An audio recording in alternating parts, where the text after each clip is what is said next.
And we start out with Arabia here. Wonderful the colors in odds and evens here, so no need to adjust that for ease of vision. We have Mayans here for Seesaw Kitten. This is Arabia.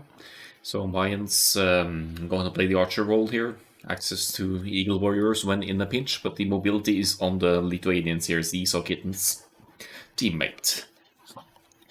So it is a 2v2, it is Arabia, that usually means Knights Crossbow combination, Scouts Archers into Knights Crossbows into Arbalest, Cavalier and Paladin. Fusa will want to contest the relics here, because for each relic Lithuanians collect up until 4 relic, they get +1 attack.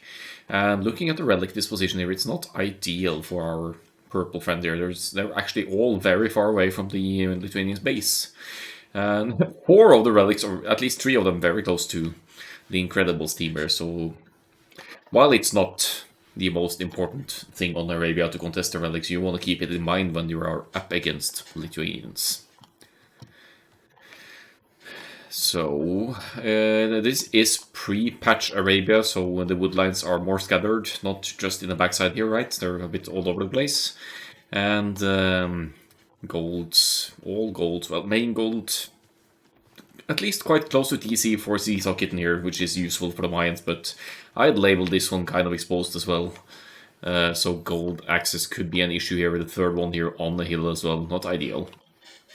Fusa, very much wallable base here, could actually potentially risk or try a full wall fast castle approach here, which could be very strong, beating the others to castle age by 3 or 4 minutes here by doing so, but that comes at a risk, of course. You want to deal nice and early damage before the walls, ideally as well. So I'll assume Fusa will be playing the scouts here with Lithuanians.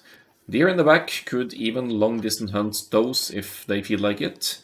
And yeah, seems to have a good grasp of the home terrain overall here through the scouting. Found both boars, found the hunt.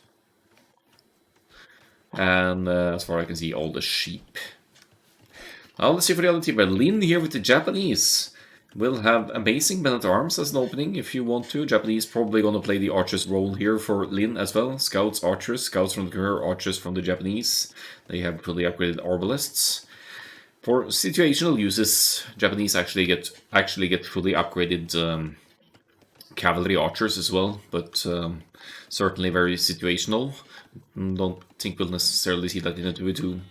In any case, playing into Japanese strengths would be going for the men-at-arms opening, and Japanese could go down to as low as, I think Japanese can in theory do 18 pop if you push all the deer and preserve your wood, but 20 definitely manageable, and 21 more than easily, quite easily manageable as well for the Japanese if you want to have a little bit less tight economy going into the village. We'll see what the opening will be here though. Currently just gathering intel around the base, found all the sheep as well, right? And here we have the Belgian in the teal here, playing as the Khmer.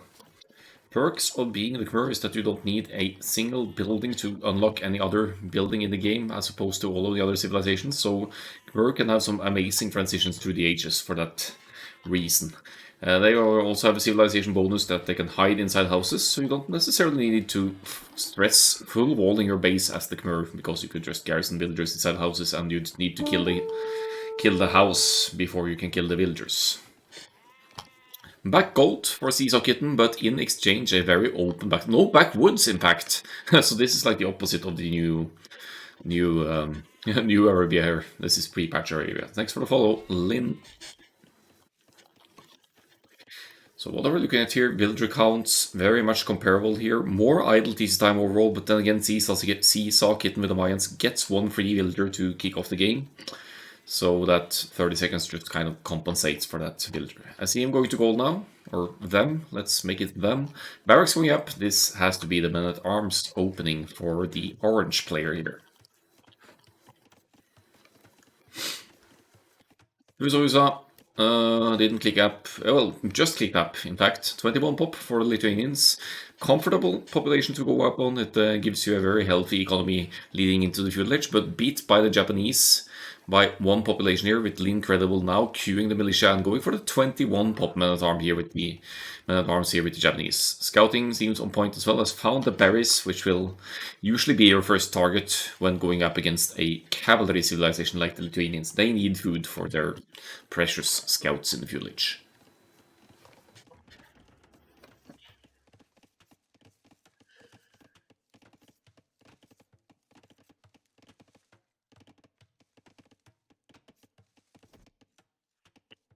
Top side, we have Seesaw Kitten scouting with the Eagle as well, probably producing infantry units here. I'm gonna hit the other presumed cavalry player here, the Khmer, but actually, the Belgian is with 3 on gold, 2 farms, and 23 pop up total.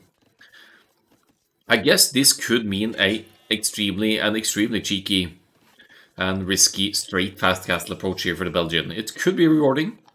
3 on gold, we'll have gold to go up, we'll have food. Actually, only missing a little bit of food there, pushed all the deer. This could be amazing for the Belgian here. Getting to the castle age while Lin is keeping the opponents busy here with the soon-to-be Japanese men-at-arms, attacking 15% faster than the generic ones. All Japanese infantry attack faster starting in the feudal age and carrying throughout the game, so they're tougher to fight against, even especially with villagers, because that higher rate of attack will will punish the villagers fighting back here. Let's have a look here. Lean, not seeing the stables going up. That's a bit unfortunate. That could have been significantly delayed by the men-at-arms here. Top side, we have Mayans also hitting with the soon-to-be men-at-arms. Very much later men-at-arms here for the Mayans due to some idle time, but nevertheless they are here, and there is 4 of them. Khmer with the stable, but also halfway to the castle age here. Amazing, but will you have economy to do anything here in the Belgian? 9 on food, 3 on gold. Yeah, it's going to be a few knights at most, but it's easily going to clean up the men-at-arms, which Seesaw Kitten would have wanted to consider cancelling at this point, losing so much HP on one of them, but Mill might go down here for Vuza, and forcing some repairs on the woodlines here as well. But now the first few scouts of the Lithuanian player will be cleaning up the now spread out men-at-arms and actually save the middle as well. So not too much damage done here by Lin after all with the early men-at-arms, but causing some idle eco while keeping the economy running at home, and the archers follow up with no less than 2 rangers are to come here. But wow, here we have the Belgian in the castle age, now hopping into the houses because you have to. Why aren't there any knights in the queue to clean up these men-at-arms? Could be a gold issue. Oh, yeah. Not going for the elephant, going for the knight here. Makes sense. More mobility, more cost efficient. Simply quicker than the elephants here. Lin at 28 pop now, and double ranges archers production could still be very dangerous here with the Lithuanians player investing into more scouts here, delaying the castle age transition further. Let's look at the food and gold count here. We're not going to see if Wusa hit the next age and all that. Oh yeah, you're right. Belgian trapped the enemy eagle here. Smooth move. That's gotta be annoying if you're orange. Can't really use your scout to do what it's supposed to scout.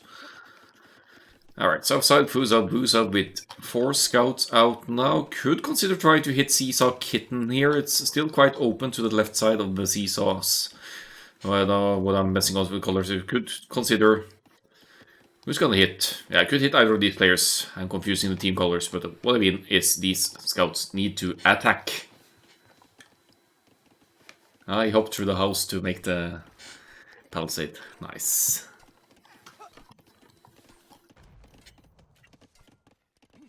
Well, the aggression certainly has caused some uproar in the economies of Seesaw Kitten and Vuza.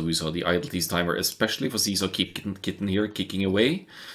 And yeah, dropping quite a few farms now since the berries are about to be depleted. Struggling a little bit with food source, or simply finding the TC hotkey here, because it's really not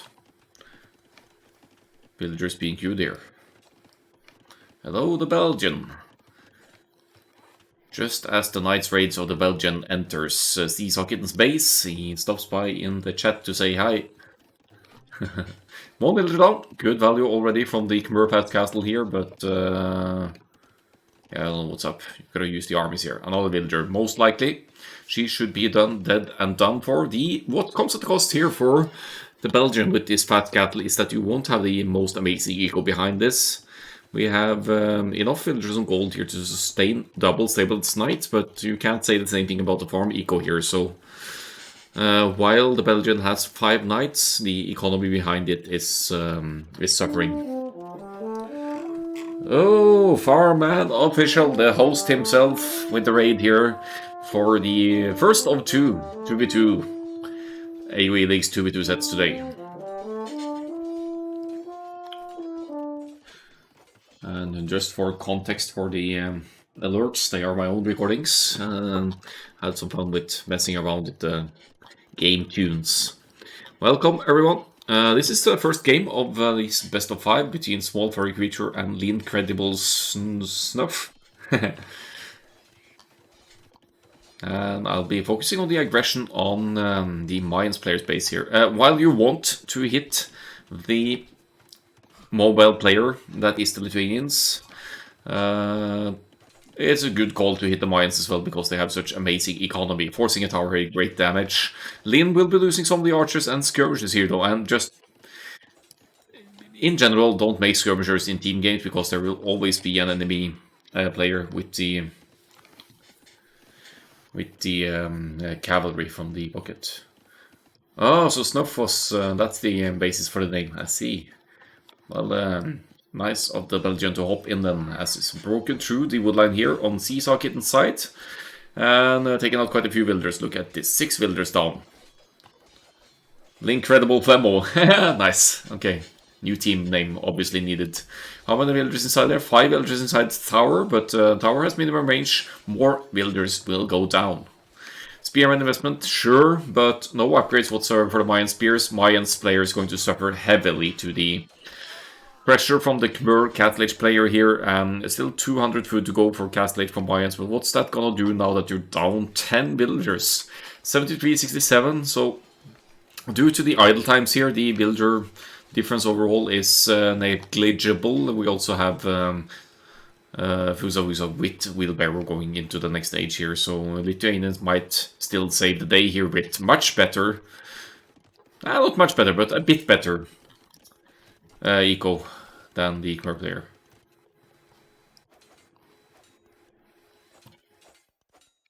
Yeah, I've been focusing too much on the knights. You see, Lin has been rushing Fusa 2 with the... I saw some archers and skirmishers here, but they got dealt with, and now Fusa is inside with the scouts here, and getting some value from these opening scouts after all. Quite a few spearmen here to defend for the Japanese, though enough to warrant a pikeman upgrade in the Castle Age eventually as well.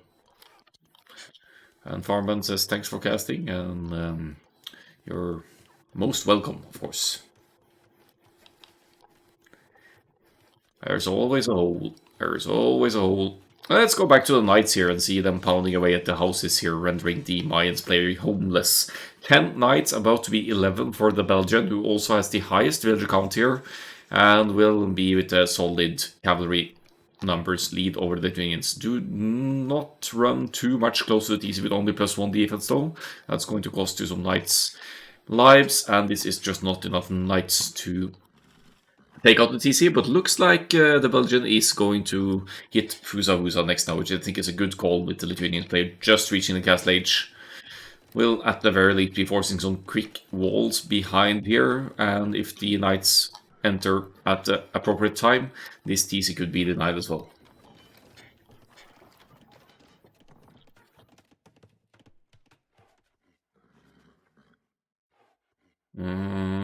Could be that the Belgian wants to group up with Lin's armies here now. Archers, only 2 of them entering the Castle Age. Lithuania is going greedy here with 3 town centers, but that is going to keep Archer's aggression away to some extent though. But look at the eco kills here, 19 and 5 villagers killed respectively. L'incredible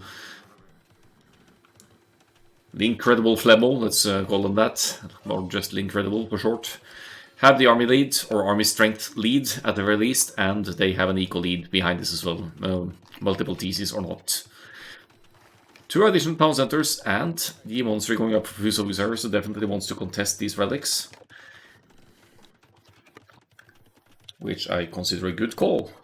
Being the Lithuanians, you want that extra attack, but in the meantime the Belgian can get some juicy engagements here if they want to.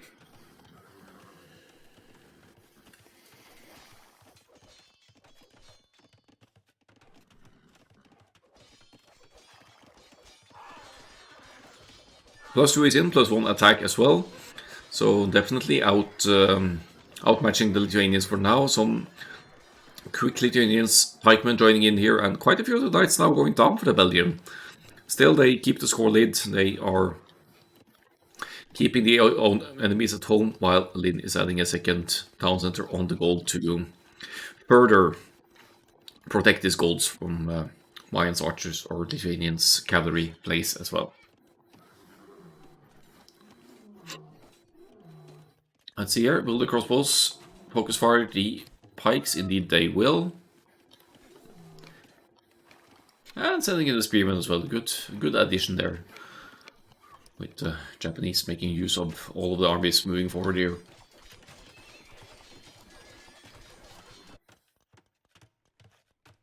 I'm not even sure whose gold that is. I guess, yeah, it is the Belgians' gold. They're quite close here.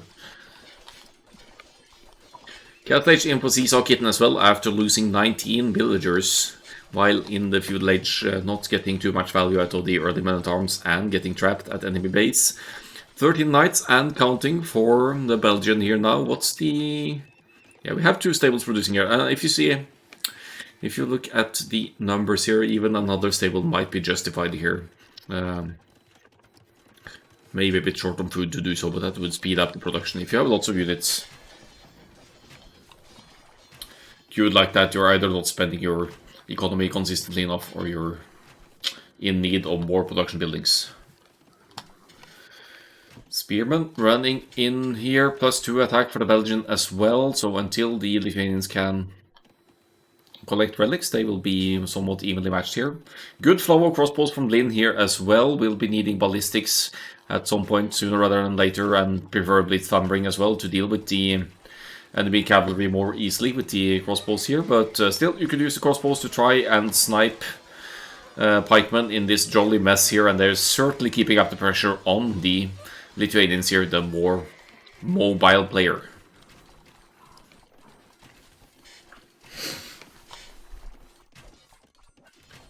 I think they should scout this area as well and find the gold here. And if you deny Lithuanians of gold, easier said than done with the TC'd gold over here, but if you do that, their knights production will be impaired as well. Double stable knights for the Belgian though, 17 knights to 3 here. Even relics won't save the Lithuanians here, as Fusa is getting the +2 attack on the cavalry now. Getting idled a lot, still has gold to produce, but lacking food now due to the farms being idled here, so very good forward aggression here with Belgian and Lin with 2-2. Orange is counterattacking. Doesn't seem like a huge threat here with the knights at home to defend. Good efforts from Seesaw Kitten to try and even it out here. Looks like the Belgian will be able to hold this nicely on their own though.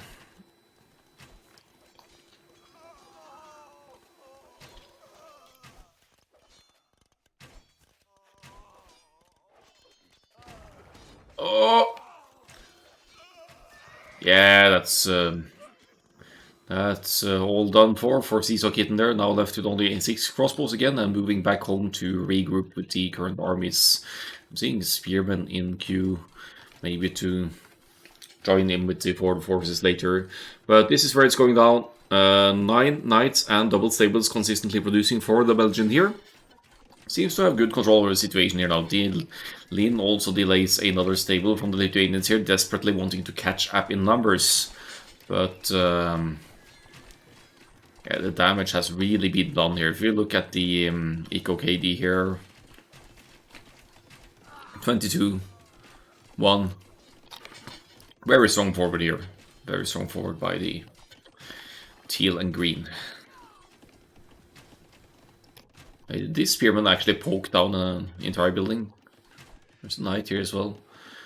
Where are the knights gonna go? Third town center for Lynn here, expanding on the economy and fortifying that villager lead that the incredible Flambeau has now with the, yeah, 20 villagers or so. Plus, I guess they have both have wheelbarrow as well, something that cannot be said about the Mayans. So effectively 24 villagers lead maybe now for the incredible. Fusang is so desperate for numbers here, has more stables to produce from, but actually doesn't. Is it an eco issue maybe? Yeah, struggling for food still. There are farms, but they're not all of them working, so that's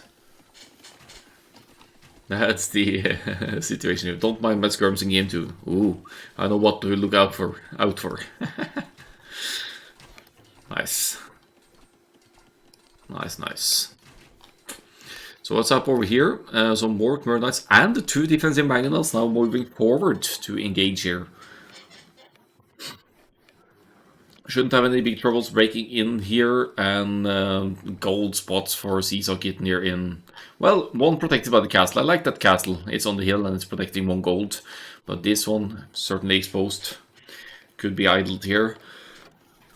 And score, speaking for itself here, so 1000 score lead at the 36th minute for Lean Credible here with a strong Arabia opening.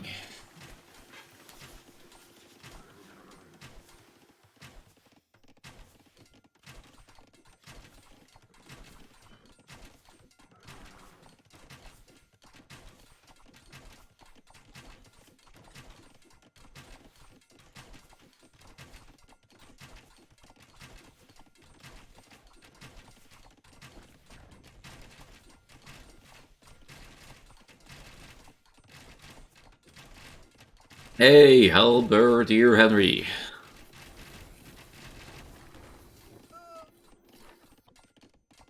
Forward castle now for the Belgian. With crossbow support here, that's probably going to go up on the gold and takes 1 gold out of the equation. While the Belgian is also raiding the Mayans here and 1 TC at risk of going down here. I think even the crossbows here are at risk of being taken out. Some... Ooh, that's a good, smart move. Good reaction there from Seesaw Kitten to pull the 15 of the crossbows inside TC to evade that magnet shot. That was a nice move. Yeah, you're right, it's a green castle. Green teal. Green teal. Potato. Jimmy is here. Hello. I'm casting some AOE Leagues. 2v2. Yeah, not looking too good for the Mayans here. This castle, yes, it protects the gold and the woodland, but that's about it. And castle in your pace. True. Get out of your game, out of my game castle style here, but somehow it stays unbuilt for now. We have a decent chunk of knights here for Fusa. Ballistics is in for Lindo, so it should be easier to hit moving targets like the crossbows here. I'll see after this game if I can link the brackets, Halvard, dear Henry. Should be able to find them, I think. Oh, that hurts! Good mangonel shot at 3 mangonels, no less, here for Fusa. Is this... I don't think it's a comeback shot, because it's 40, almost 50 villagers lead for the Incredible here. They can just keep replenishing armies. We have Khmer going Imperial Age, with now left with 13 knights, but applying some serious pressure forward here. Denying almost 2 golds with this 1 castle. And more importantly, getting to the Imperial Age means that trebuchets can deal with this one as well. The Belgian reaching the castle age could actually be the GG factor here, if we look at the overall situation. Look, so many villagers the Belgian has been killing as well. 50 villagers, only 3 lost. Oh, castle gets dealt with. No forward castle for Leon after all. Got a little bit ambitious there, maybe. Could castle the middle here, maybe, or something, for some defensive map presence, but we'll see. Yeah, it's going more defensively, but that's perfectly fine. 4 ranges are... not really producing for Lin here. Yeah, I deleted it. Yeah, makes sense. Figured as much. With 3 mangonels pounding away at it. Top side, we're just taking the enemy's gold while we're at it, don't we? Good. Yeah, the Belgian must be starving for gold here with Mur. Forward TC into GD. Not looking good for the Mayans here. 16 builders only. Oh, yeah. You'd almost want to ask yourself, why are you still playing? But decent. Not decent. Three stable knights from Fusa producing. But with the Imperial Age, that should be the GG moment, I think, for the Belgians to take the first win here.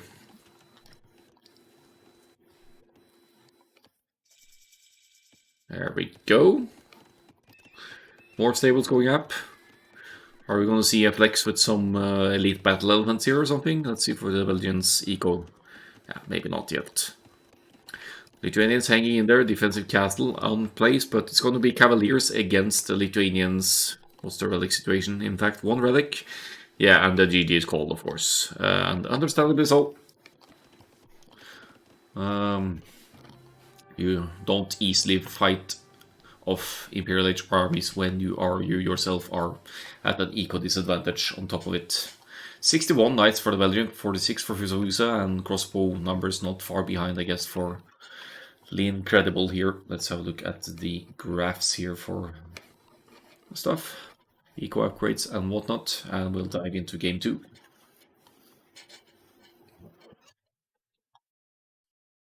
Yeah, solid KD for the Belgian here, 156 to 57. Benchababa, hello, hola. Eco ahead, obviously, for the incredible Levo here. They look at that fast castle for Arabia, though. To think it got away with 30 minutes 7 seconds castle age on Arabia, that's ridiculous. And certainly gave great value in terms of builder kills in the Mayan space, never making it past 36 villagers for Seesaw Kitten. Wonder what that spike is about. Alright, let's see if we can find a bracket here, and I'll link it. I don't think I see any draft here, but is this only the... Ah, here we go. Let's see if you guys can... if you guys can access this.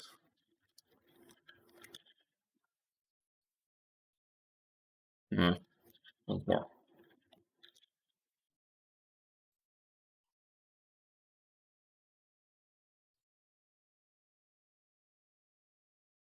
Have a quick look at it, at least.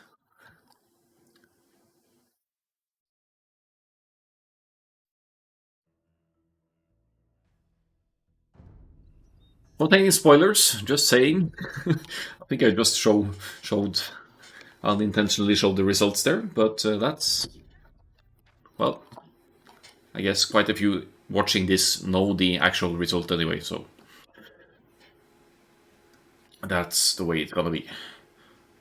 Oh, am I seeing African clearing here? Is that game 2? Is that game 2? No, that's game 4. Satch.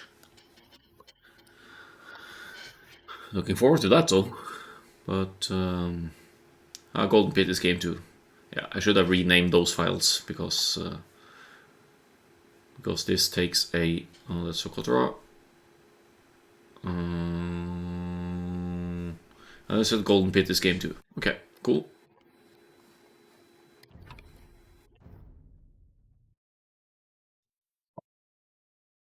Golden Pit.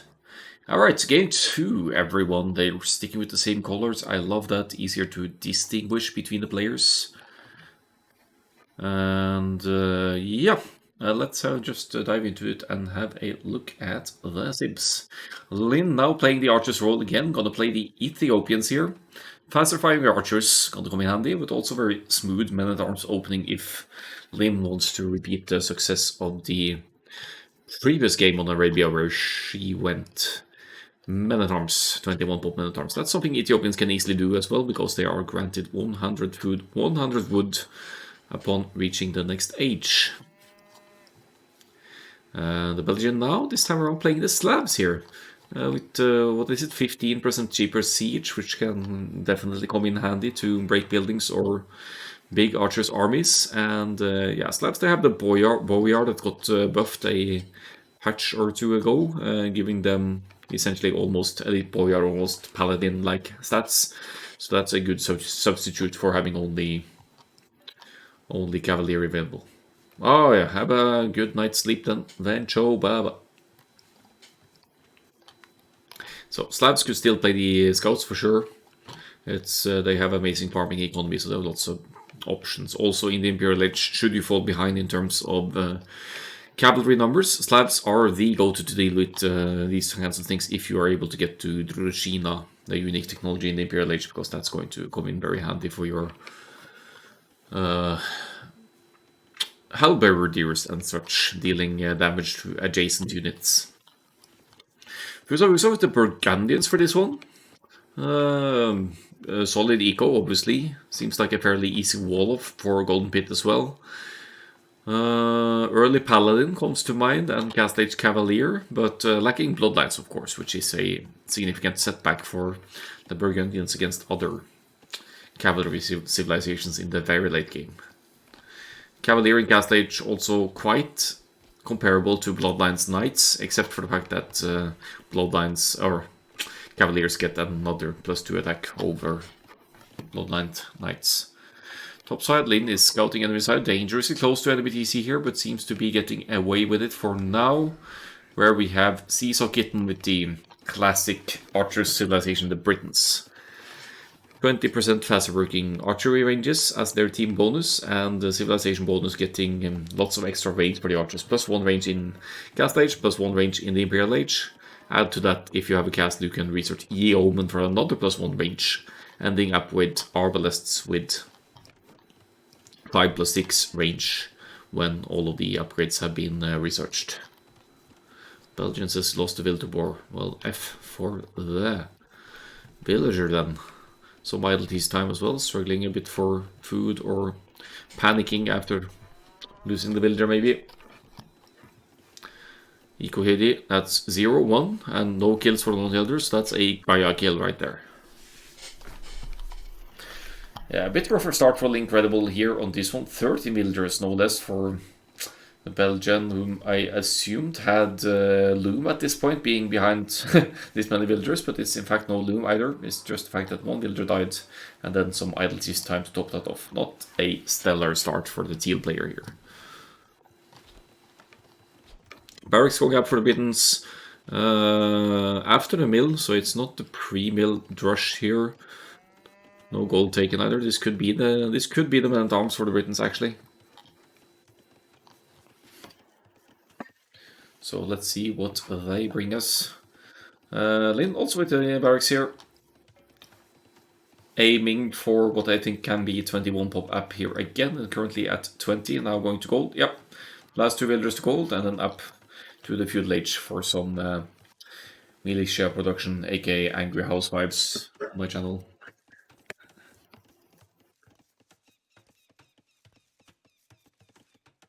And to become man at arms, of course.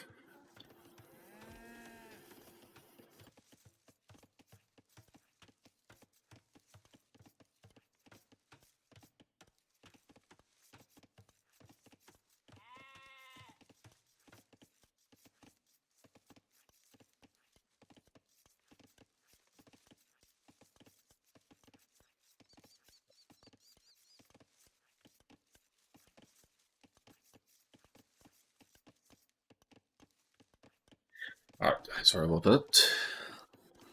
Rolling pins, yes, exactly. Exactly.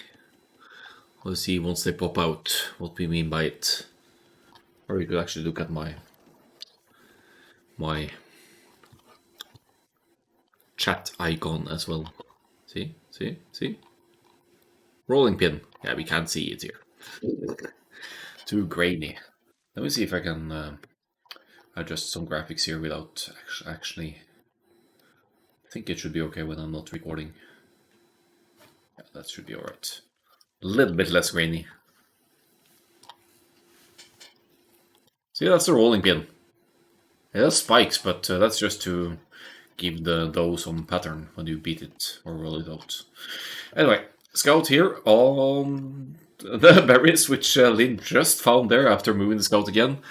And sees the barracks up here as well. That graphic card indeed, but my Wi-Fi connection is still limiting me from sending things in. Full madness.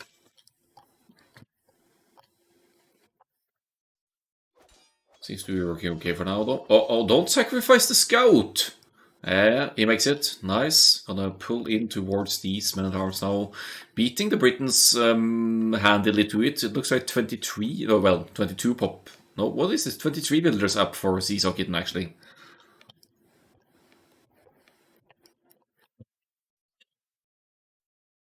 Nice uptime, they say, and it is indeed 19 seconds of idle tease time. That's 19 seconds of perfect. Men-at-arms in way before Seesaw Kitten, and Seesaw Kitten shouldn't even consider the men-at-arms at this point.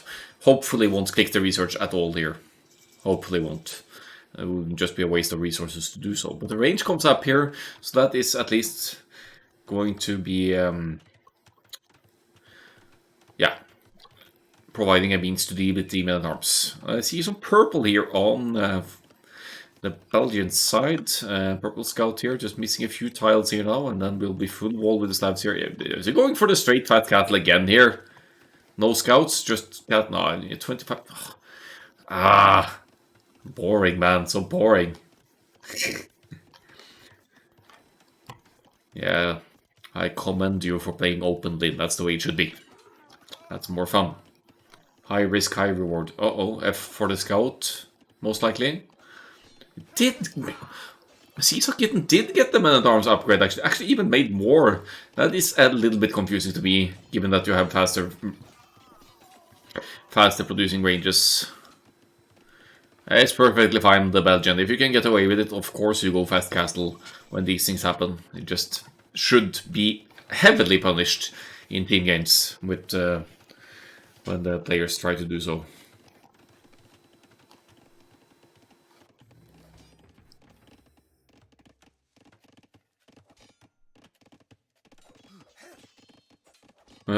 Why made 4 men-at-arms? Why not? Ethiopians get free gold and food.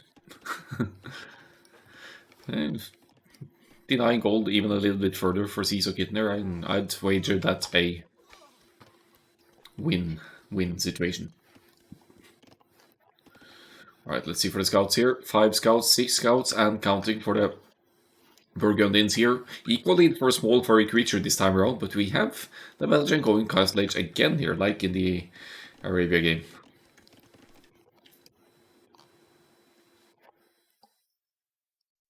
I don't remember you made it, I see. We're out of here. Mixing in some skirmishes here, not the worst idea ever versus Britons, of course. This is not the prettiest fight I've ever seen, though, with the archers being focused on by men-at-arms. But it's fine. We got this. Got this. He should chase. He should definitely chase. Don't look at my skirmishers game too, isn't that what you said?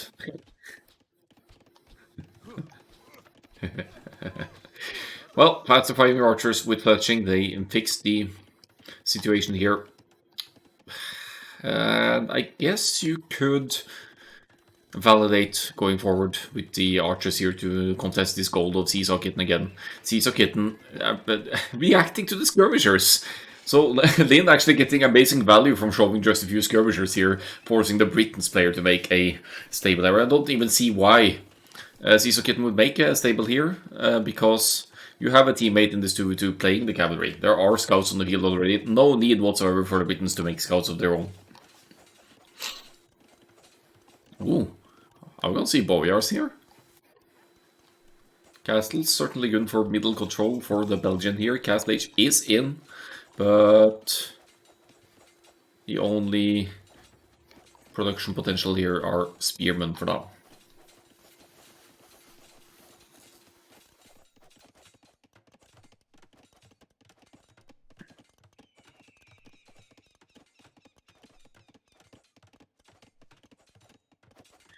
Scouts galore here. Keeping the aggression out here, the Belgians, so definitely not freaking out here. 5 villagers on gold. And also 5 on stone. I bet I wish it was poles at this point, but they hadn't even been introduced yet.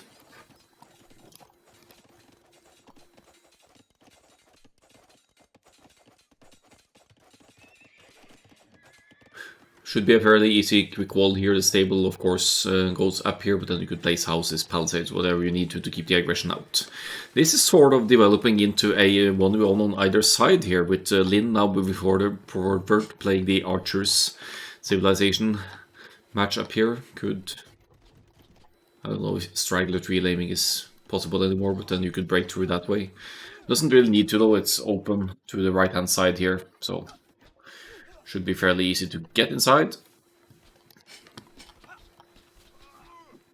But the team communication is on point for small furry creature as well. Fusa can't really enter the Belgian side, so we'll come to the aid against the Ethiopian forces instead. Britain's archer numbers pretty decent here, slightly behind, but producing more quickly. So if they keep up double ranges production, both of them, then Britons should be able to catch up eventually.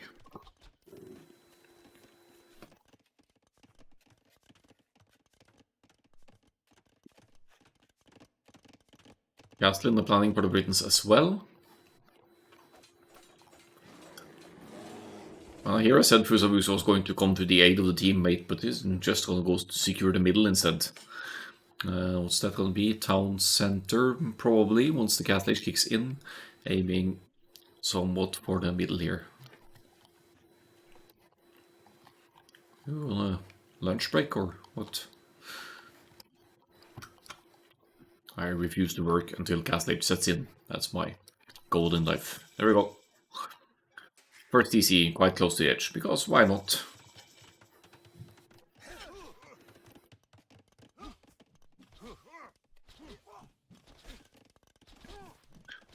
Lean forward with the Ethiopian archers here, pretty decent mass, but also Zizo Kitten should have the numbers here to compensate.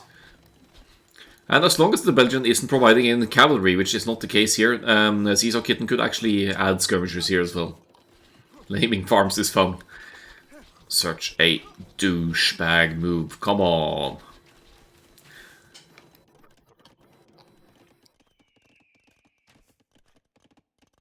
Killing houses to make them homeless or killing the farms to starve them of food, not very nice.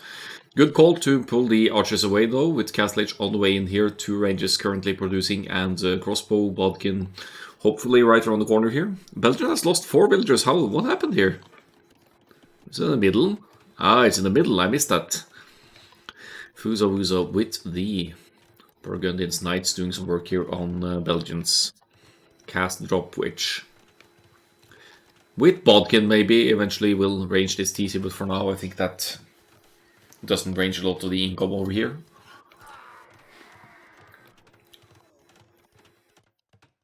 Forward Siege Workshop fall in, going to keep pressuring the Britons here. Siege against Britons though can be risky, because Britons they get, once they have Bodkin Arrow, they'll have 5+2 range, and they will be outranging Mangonels and Scorpions as well, I think. Unless they're Khmer Scorpions, which have +1 range. Castle goes up, and it does. Does it actually range this CC? It does. Okay. Or no, not yet. I was shooting at the knight over there.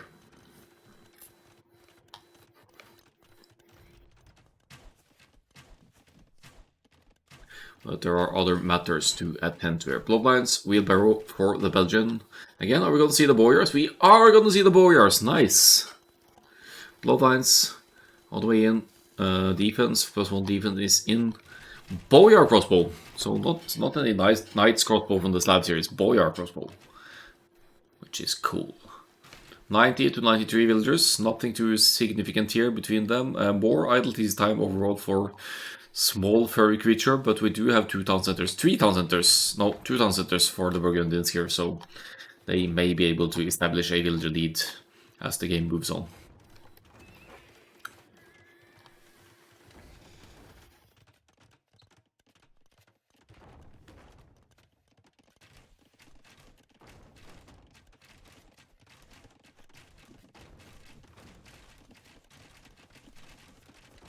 Let's see for the middle. Pound Center on the gold for further gold access for the Belgian as well. And Lin with the TC as well in the middle of 2 golds here for maximum inefficiency. It's fine though, it covers lots of golds and stuff here. Britons, are they in the numbers now? 19 to 18 in here, that's the power of the faster producing. Britain's crossbows, some skirmishers in the mix as well. Could benefit from some bowyars over here right about now, but as long as they are feudal age upgraded... here come the boyars actually. As long as all these feudal age skirmishers, castle age crossbows can deal with them.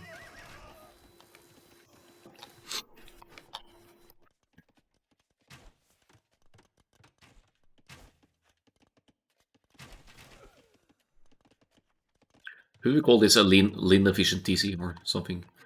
Oh, I'm gonna stop. Sorry. Boyars indeed, let's see the stats for the boyars. 12 plus 0, but defense. We'll be wanting plus 2 though. Plus 2 defense for the boyars. Otherwise the Britain's crossbows should be able to take him out fairly quickly here.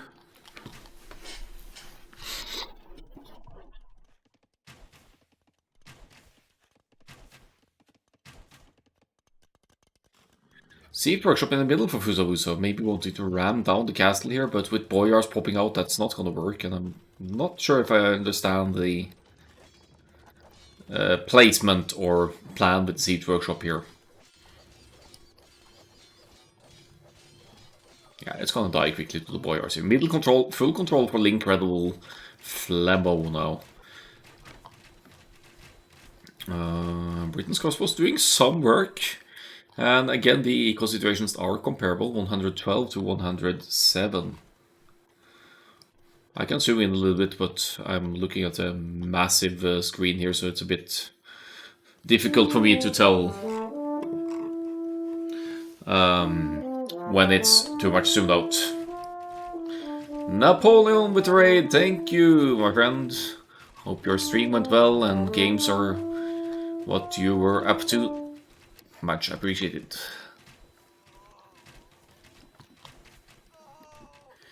Yeah, I'm casting from a 32-inch screen here, so when I'm far zoomed out, I don't see it as far zoomed out. So that's a bit... but I'll happily zoom in if I need to for you guys. Boyar's numbers going scary here. 15 of them, while the Burgundians has 10 Cavalier. Maybe it's the Boyars because of the Castle Age Cavalier of the Burgundians, because the attack stats are actually similar here, aren't they? 12 plus 2 attack and defense. Actually, there's more melee defense for the Boyars as well, so they're stronger than the Castle Age Cavalier on the Burgundians. Interesting call, smart call, in fact, to cope with the Burgundians, but they should have a much easier time massing them still, though. Not needing castles to do so. All good. Good to know. Yeah, we'll be zooming a little bit in and out as the game goes on here, but for now this seems comfortable enough for map overview. Looks like Incredible are with some good offensives so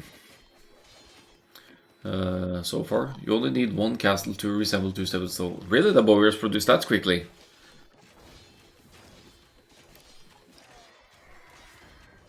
Okay. Maybe it's comparable then. But you could argue that the stone investment for a castle is a huge toll on your early food and gold economy still. So in theory, with the same uptimes, Fusabusa should be able to have larger numbers, not having invested in stone. Skirmishers, lots of skirmishers here from Lin, and being to some extent punished by the Boyar's investment here. No, by the Cavalier investment, I mean.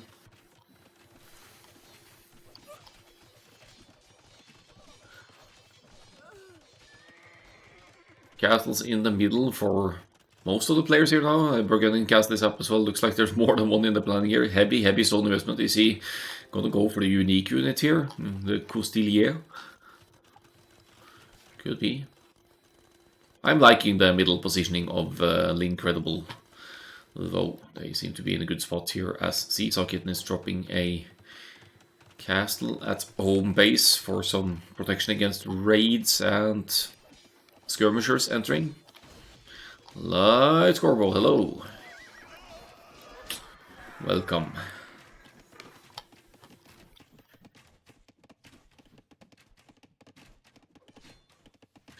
I mean, not looking too pretty for the Britons here. It looks like a rough one for small furry creature here on Golden Pit, which is or was in fact their home map here.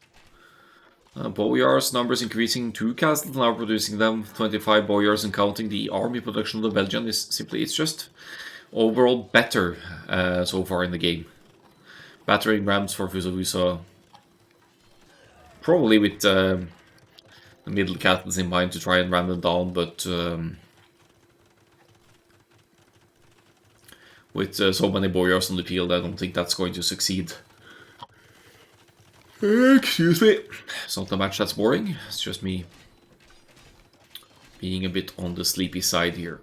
Crossbows, skirmishers, aiming to take down the ranges now, but as the game moves on, it's going to be more and more about the middle, because you need consistent gold and stone access to keep producing units. No sign of an... wait, there's the Imperial Age for Fusavusa, in fact. That should allow for Paladin, but not really enough Cavaliers here to justify that. Look at that Burgundy's eco though, it's pretty crazy amounts of resources floating here. Should be able to queue 2 trebuchets right away and maybe start taking some middle control here.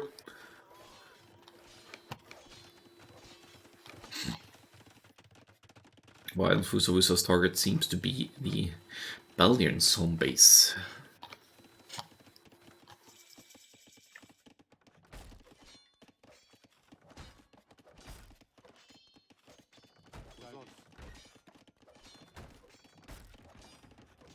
Potential for some Cavalier raids here for Fusavusa. Gonna take out the barracks, in fact the only barracks in the Belgian space, so no pikemen for the Belgian to hold off the raids just yet.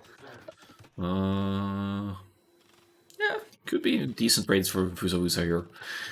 Castle at home for Lin to prevent some raids from this side probably, cover some farming eco and another TC on the woodline as well. Expanding the economy here, 172 to 137 villagers. Good eco lead for Lincredible here, with both players going to the Imperial Age, which leaves an opportunity to contest the middle castles again still. We see Fusavusa splitting up the Cavaliers here to some extent to hit more of that ridiculous farms economy of the Slavs, and looked for a moment there like the Belgian wanted to pull the Boyars back home, but changed their mind here and will be targeting the trebuchets instead. Nice. Taking out the trebs now means that Fusavusa will need to rebuild them, and in the meantime, Lincredible will be able to make their own trebuchets once they reach the Imperial Ages. Where are the repair builders though? Yeah, that's gonna go down potentially. Oh, 28! Oh, tell me you're gonna repair this. Please. Please. Even the Cavaliers could take out this one. Come on! Come on! It's fine, there are 3 other castles here, you're fine. You have middle control still, but that's just so lucky. Well, okay, I see. A Belgian has enough to attend to at home here. We'll need to clean up some Cavalier raids at home. That's why there's no repair micro in the middle there. Lincredible team in the Imperial Age here. 93 villagers for Lin 1032 here.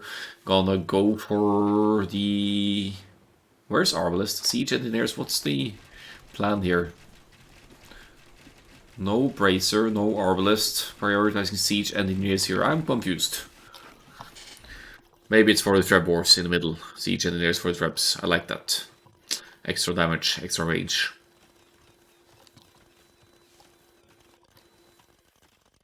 Chemistry, Arbalest. Here we go. Here come the Archers line upgrades. Good. Keeping out the pressure on Seesaw Kitten here. Seesaw Kitten losing the middle TC, so left with 2 town centers at home and Not a very large farming economy here. It's definitely not enough to sustain any cavalier masses or paladin upgrade. And then the 28 HP castle has been dealt with here. It's literally just one tramp shot away from being taken down.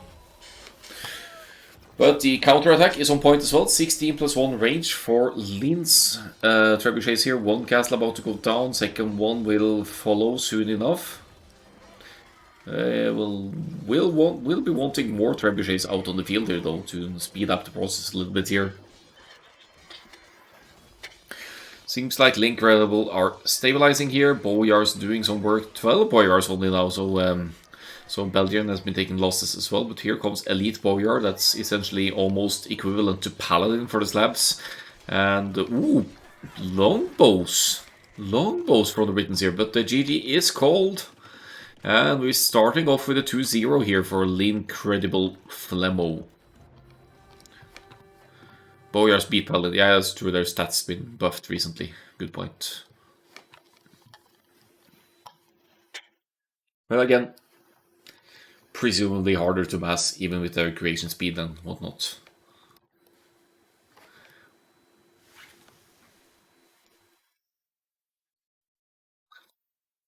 Line 77 KD for Zabuso. Good KD here as well. Good raids. Good attempts to bring the team back online there, but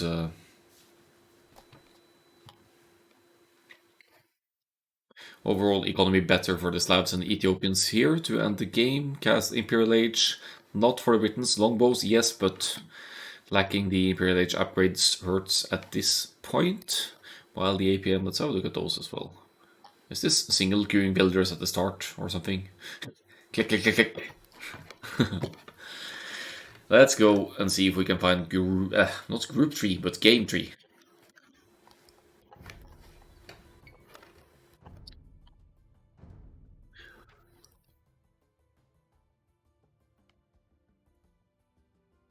Is it Socotra? Yep.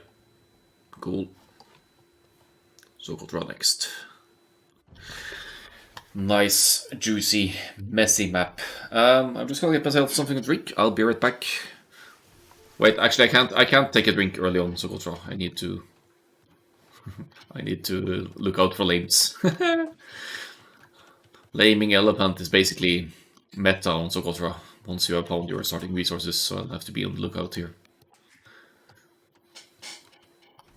We like messy games. Yeah, so do I. 95% of my games are messy. But this is Small Furry Creatures' second home map, so if they... Well, if they lose this one, they're out. But if they win it, they also don't have home maps left, so a bit of a rough spot to be in for a Small Furry Creature here. Ah, you guys wanted to pick it as home map. Nice, so both teams liking Socotra.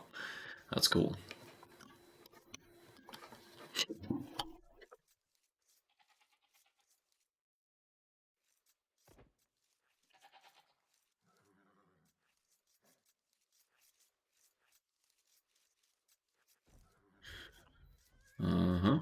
Can't really lay the elephant here. Belgium brings in his own elephant here, so should be perfectly fine. Is he playing Mr. Nice Guy here all of a sudden and not... No, he's trying to get that cheap. We'll get that cheap. Where's the orange scout when we need... Oh, here we go. Oh! Yeah, guarding the elephant. It makes sense. That's 400 food to 100. Of course, you want to preserve the elephant. Belgian going forward, he actually wants to try and lame the elephant with the villager, I think, unless this is to wall in the berries or whatnot here.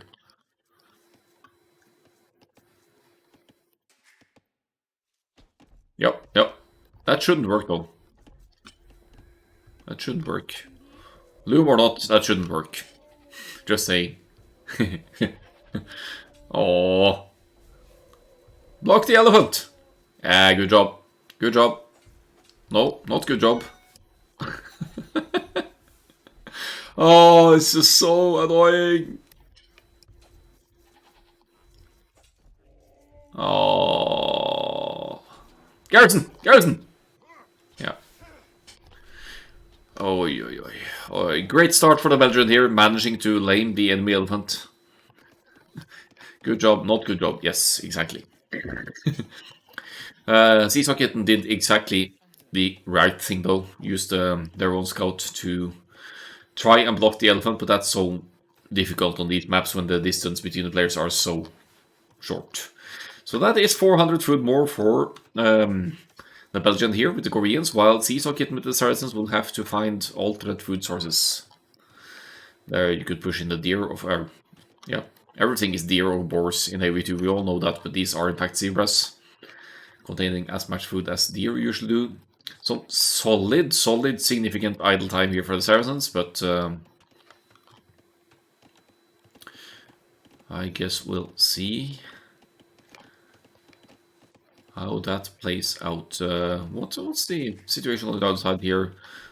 They haven't been. Wait, did Lean get lamed or no? The elephant is just eaten, right? Didn't get lamed or anything here. I don't think so. I don't think so. In fact, it looks like the Green Scout has suffered some enemy wrath here from the DC.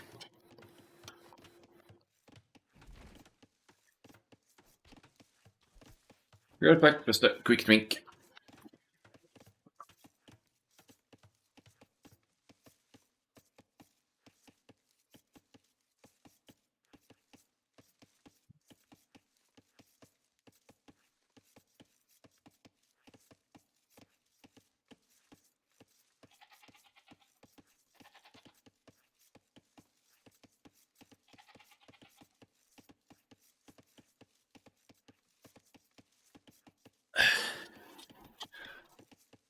My go-to lame on Socotra is pushing the enemy zebras. That's always fun. Or, I mean, at first I try to get the elephant, obviously, but then I go for the zebras. Because then you force them to kill their own zebras on the spot and hunt more inefficiently. If they manage to spot you in time. This is some heavy wood investment for Lean, by the way. What's the plan here? Barracks for the Bulgarians. 4 odd berries. Building the hunt as well.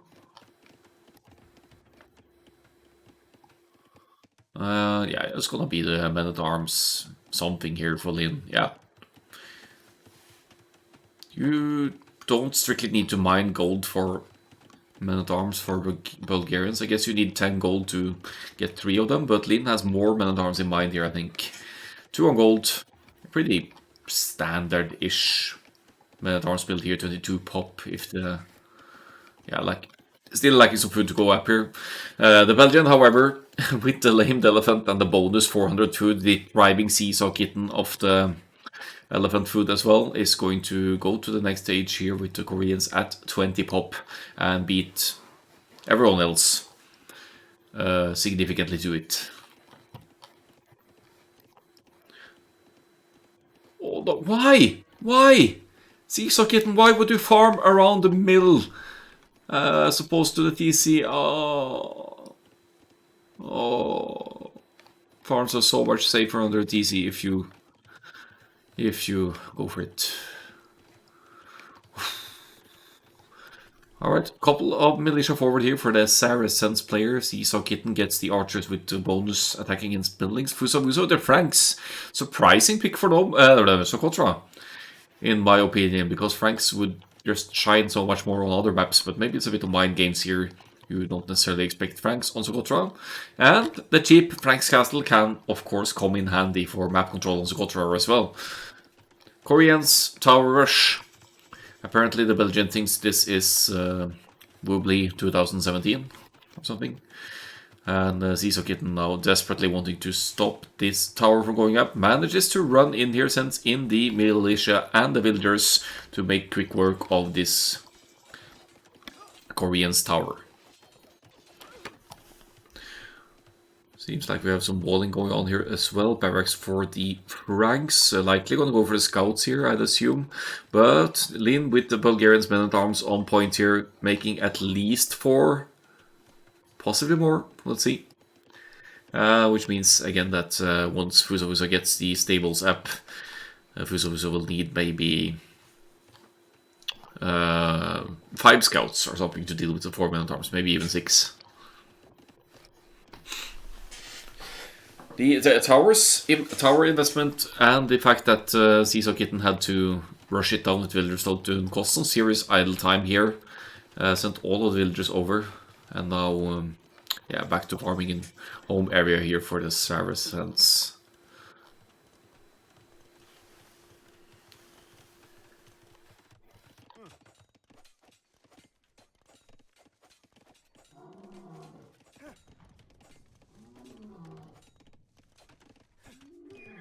Tower defensively now for the Belgian on the berries, but now here comes the second one a little bit more forward, and yeah, we'll be aiming to deny some golds and farms here. These I don't understand these farms, they're quite exposed as opposed to under TC where they could or should have been.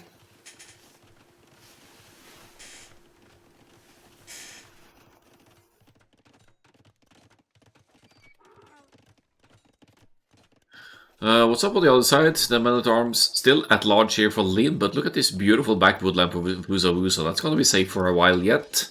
The scouts' numbers are slowly increasing here, but we only have a couple of them, and the men-at-arms will be getting the better on the full men-at-arms from the Bulgarians here for the time being. So interesting approach by Lin here, but that's going to cause for some messiness for sure.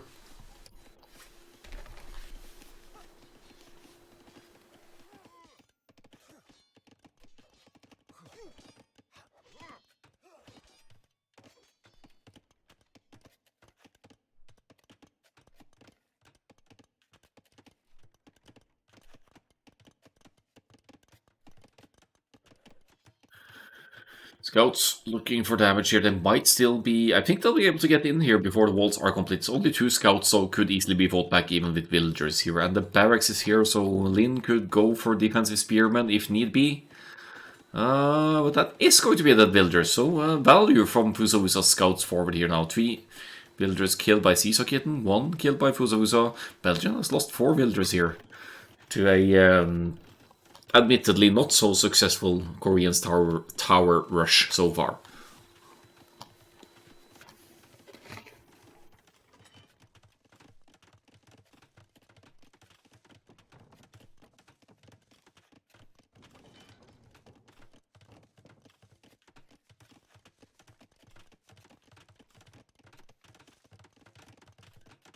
Not giving up on the towers here though, going to go for an extended feudal age here. Look at the villager counts, they're dead even here, and nobody has wheelbarrows. That's not going to matter here. Eco upgrades seem comparable as well. 2 players missing horse collar here, but that's not a big deal currently.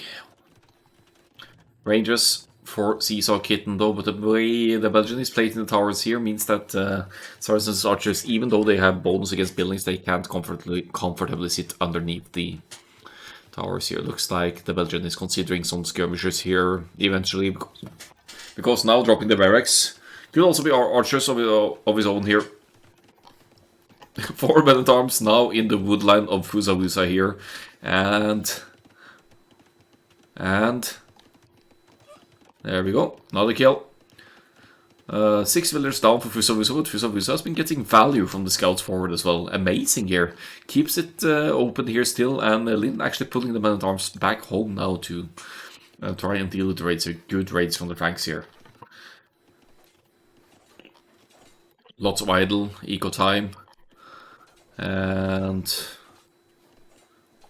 well, to be fair, small furry creature has higher idleness time, but they also have more villager kills, so that evens things out.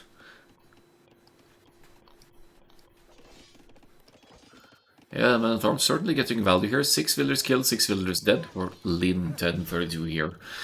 Taking out the lumber camp as well, I'd argue that that's value as well. Now aiming for the gold here, while on the left-hand side we have the Saracens archers out to very likely prevent any more forward towers from the Belgian here.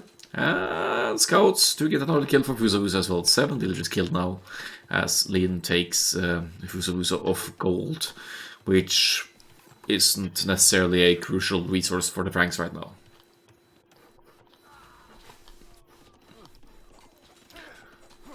Scouts looking for damage on the Belgian side now. Could again delay some towers here with the Spearman pop out here, and the tower is not going to be denied, it's only going to get delayed here, and it might not even go up with Lin's men-at-arms joining in here. How many men-at-arms? 7 men-at-arms, 3 spears. And yeah, we'll desperately be needing the Saracens archers here now to deal with these infantry units of Lin.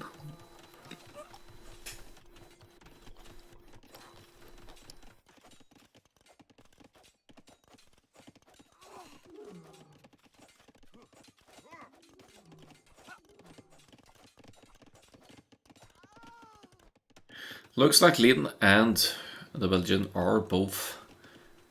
No, they're not. I was going to say it looks like they're fully walled, but that's that's not the case here. There's a nice little opening here on the Belgian side. I wonder if that's going to come into play and backfire on the team player here. We don't know that yet, of course, but that's just begging for enemy entry over this side.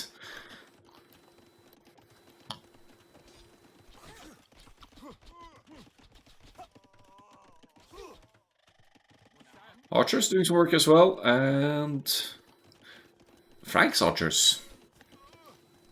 Because why not? Farming eco for Fuso seems on point though. 16 farms now, can't be that far off the Castle Age here. Needs more gold, obviously. These farms seem very exposed as well. Maybe a defensive tower will be needed at some point, but now army-wise, small furry creatures certainly have the better end of things here, I'd say.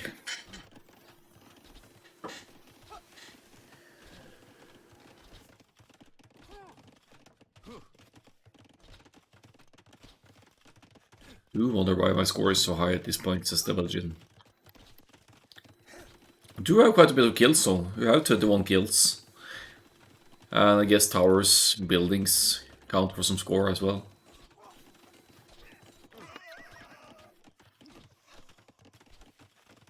Guess it's the KD. Exploring maybe. Scouting. Scouting maybe, yeah. I think it might be both of those. Well, that score. I don't understand the score thingy.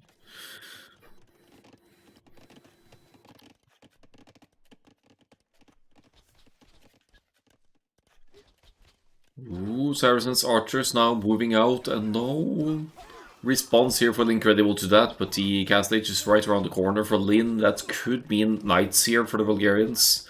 Would make much more sense than Koreans making knights, that's for sure.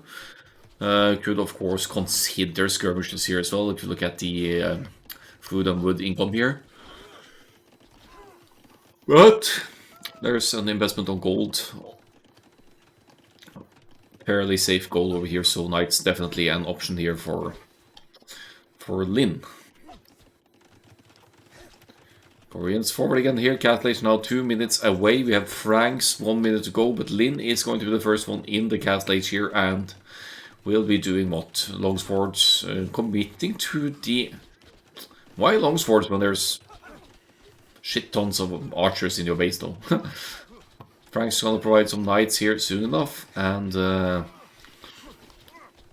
Bulgarians should consider knights as well, I think. TC, oh, don't make more town centers on Socotra. Socotra isn't a boom map. That's a good way to defend the main goal, of course, or the safest gold.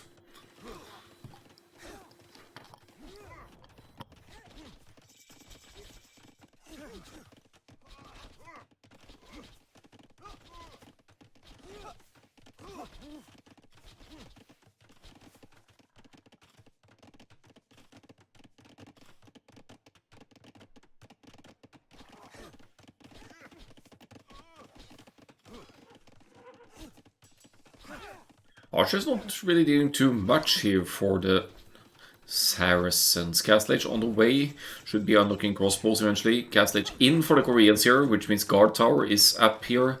They have more hit points, don't they? Twice the hit points, in fact. Much harder to take down, and the Belgian just being plain annoying here to keep the enemy forces occupied. Frank's Knights missing +2 defense, so they will be vulnerable even to Fuel Late Archer's fire here, and being the Koreans, the Belgian gets the defense upgrades instantly as well, so these archers have +2 defense.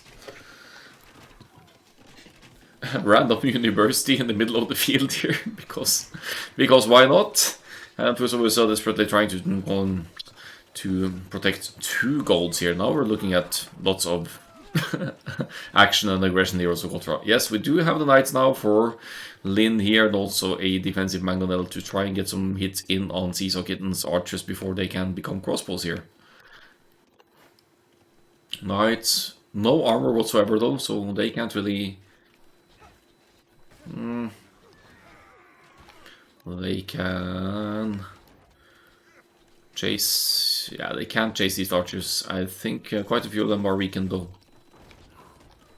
Lurk. I don't have a lurk command, but... Do stick around. Beautiful shot there from the Fusa, not from the Belgian. On the Belgian from Fusa.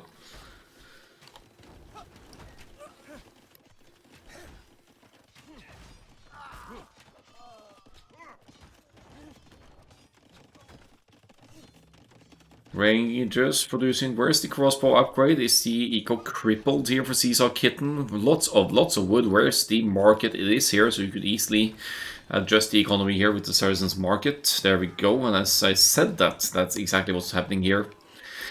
Good old Socotra mess here, and I'm not sure who to favor here, but it is looking good for Lincredible for now. 81 to 74 villagers here.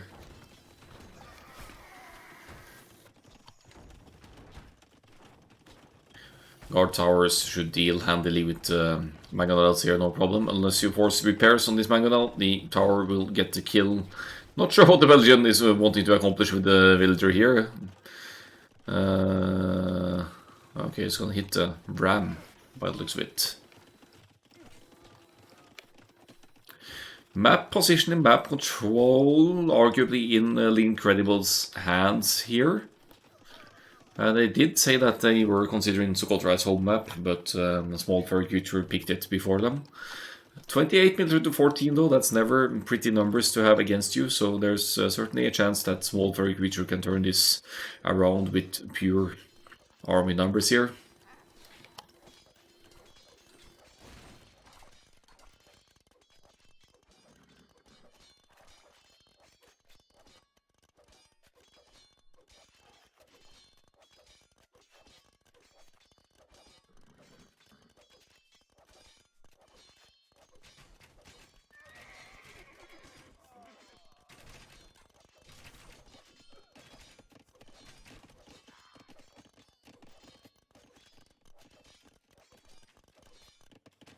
Okay, so still using mangonels to take out towers here. It's gonna take a while, but might take out this one from the Belgian as well. The eco situation 97 to 75, but you don't win games with villagers and eco alone. You need army as well, and that is certainly in small furry creatures' advantage at this point. They have 25 military to 12, twice the army of the opponents.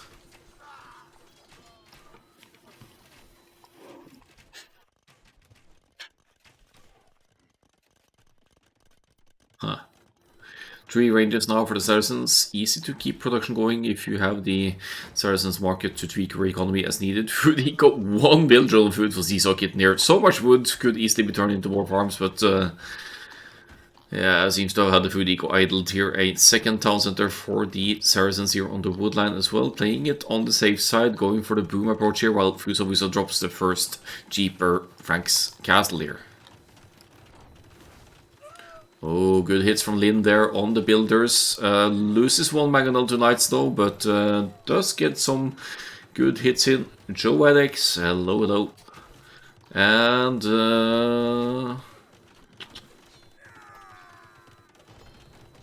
yeah, no, focus the builders, I'd say. The knights are doing work as well, of course. This is not going to go up easily for Fusa here, but I think it will go up.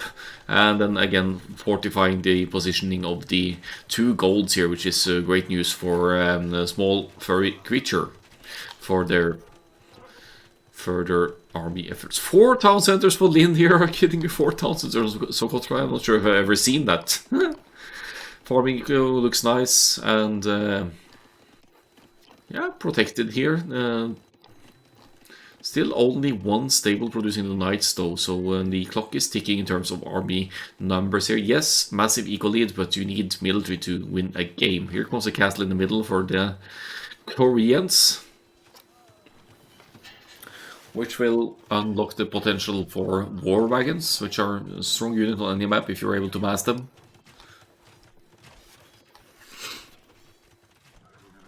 While Lin is dropping a defensive castle on the couple of the golds here to secure that access for later as well.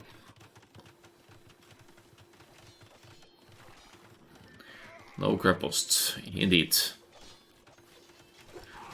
4 town centers, no crab posts. Ooh. Nice work of small furry creature to deny this castle, at least for now, with the crossbows. I guess we forgot she could have been dealing crab posts. Yeah. I mean, what do we have now? Nowadays we have 39 sibs, so you're bound to forget something sometimes.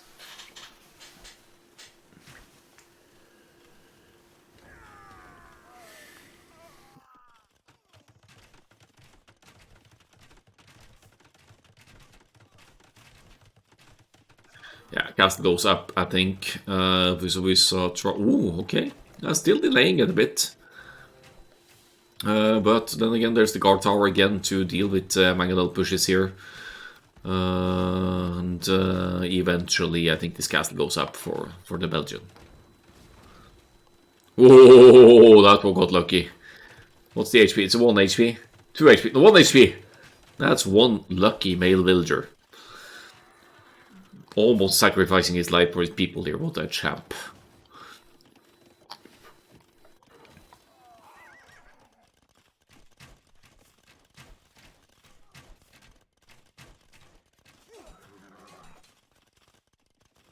Oh, Saracens. No, sorry, Frank's castle to go up here in the middle of Korean's castle fire. Fusovisa just doesn't care. We have villagers to spare here. Important positioning on the hill, of course, but just a few war wagons out, and the Belgian has means to delay this Frank's castle. Couple of mangonels for Lin joining in as well. Look how long it takes those crossbows to deal with war wagon, but in their defense they actually don't have Bodkin arrow yet. So Seesaw Kitten missing some crucial upgrades here to deal with the now massing war wagons here. Nice.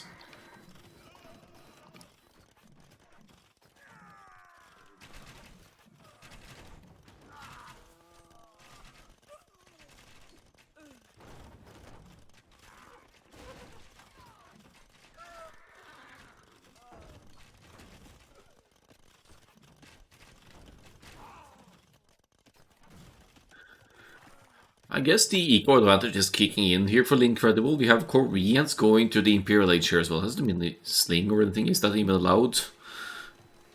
Yeah, not much sling. Another castle for the Pranks, but looking at the resources here, Imperial Age is just far off for... Well, not for Pranks actually, okay. Maybe we'll have a chance at 8 Treb Wars here after all for the Pranks, having more castles. But... Incredible, they are certainly establishing some presence in the middle here, working to their advantage.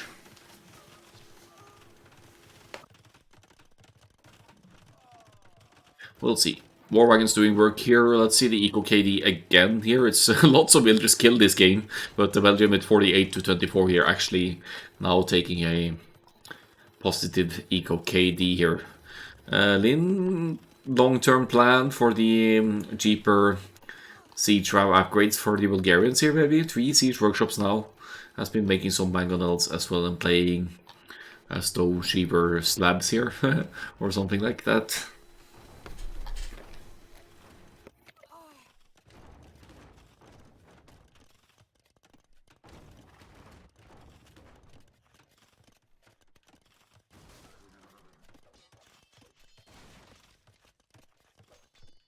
Uh-oh, don't leave the mangonels unprotected like that. Belgium is in the Imperial Age. Will be queuing traps, potentially. Yeah, 2 traps in the queue, but that's it. Cecil Kitten calls the GG, well played. Home map not quite working out for them, but little did they know that Lincredible actually were planning to pick Socotra as home map before their opponents did. So that's where it ends. Ends with a 3-0 actually, but I wouldn't call them one-sided games. Still, there was lots of action and aggression here. It's just one team closing it out more efficiently than the other, so to speak. Let's see for the graphs here of economy. Maybe could be of interest here as well. And go through the stats before going to the Group C set. Belgium, even with the initial towers not working optimally, ending up with a good KD here in the end, and the war wagons there are so hard to stop. Thanks for casting it so nicely. You are welcome. Always nice to have people stopping by and watching, you know. So that is much appreciated. Yeah.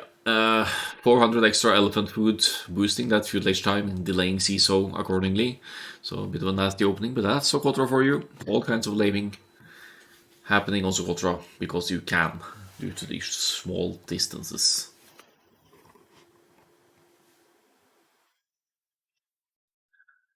Now, APM in them, that is also interesting to see, of course.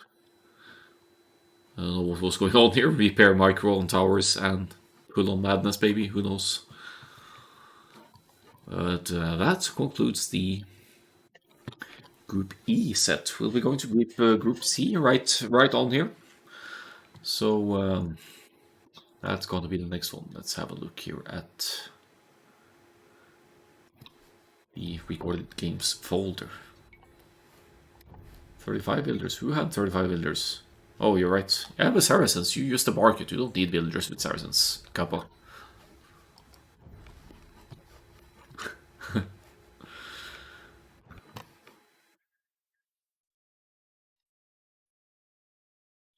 Here it goes.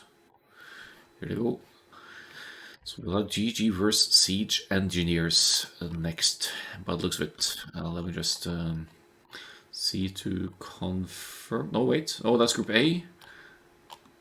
GG versus Siege Engineers. Okay. But here I need some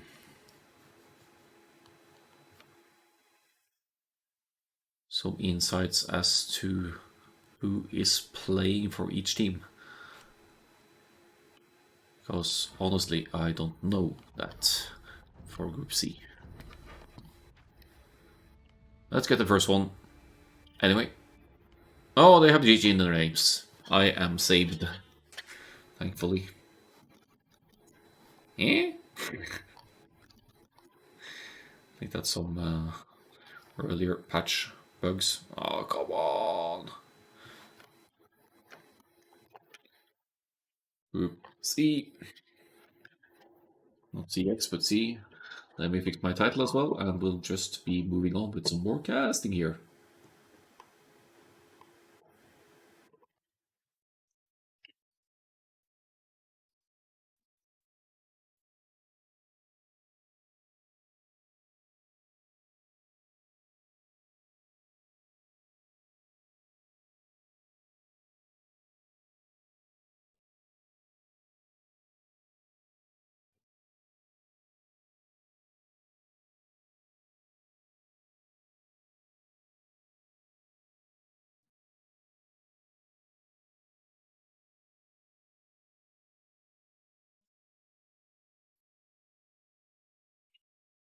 So let's see what Group C brings us here. So GG is simply GG.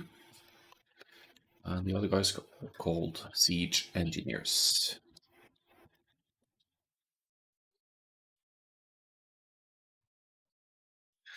I will need to tweak the colors here as well. Let's give blue, green, and red, and orange, or red and purple is even better, I think, for visibility here. 2, 6. 1326. Yeah.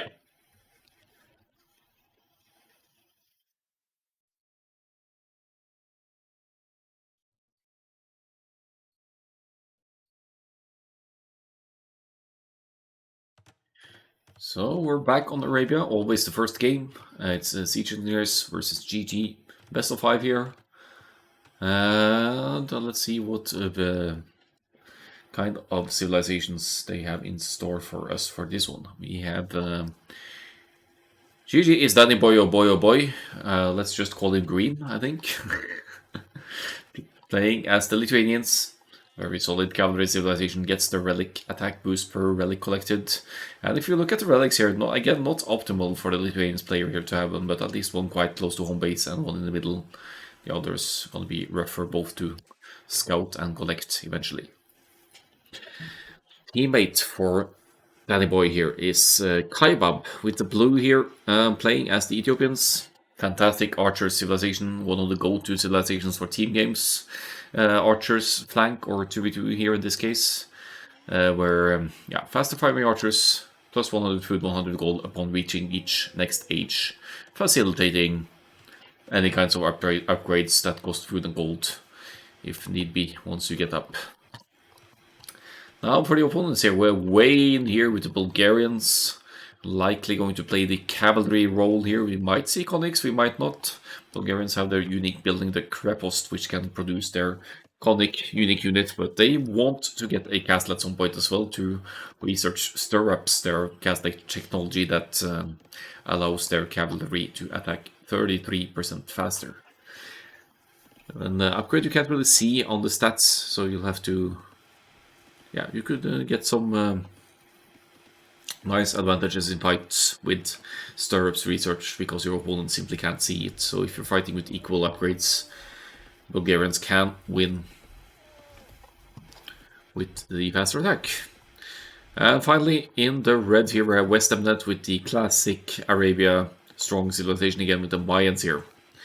Longer lasting resources, I believe it's 3% these days, not 5. And or something like that. I may be mixing things up, but anyway, Mayans fantastic economy.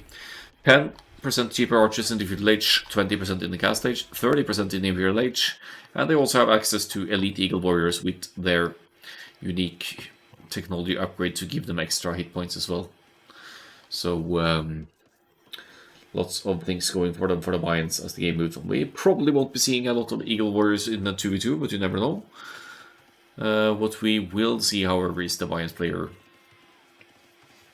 likely going for some kind of Dark Age aggression here, maybe men-at-arms, maybe just straight archers as well, and then follow up with the archers. That would be basically the meta for team gameplay.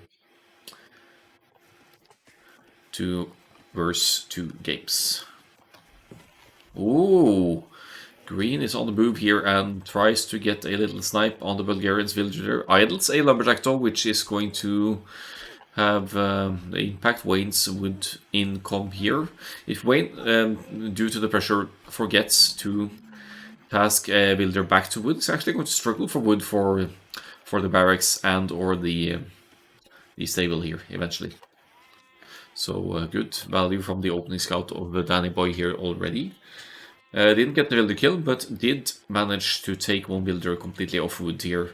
As we can see, 109 wood for Wayne here. Will be wanting 3 on wood for enough wood to drop the barracks and eventually the range.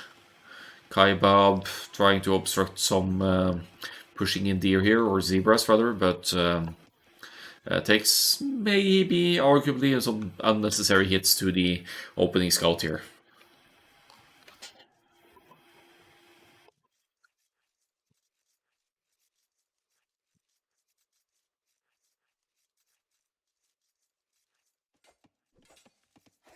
Ooh, nice.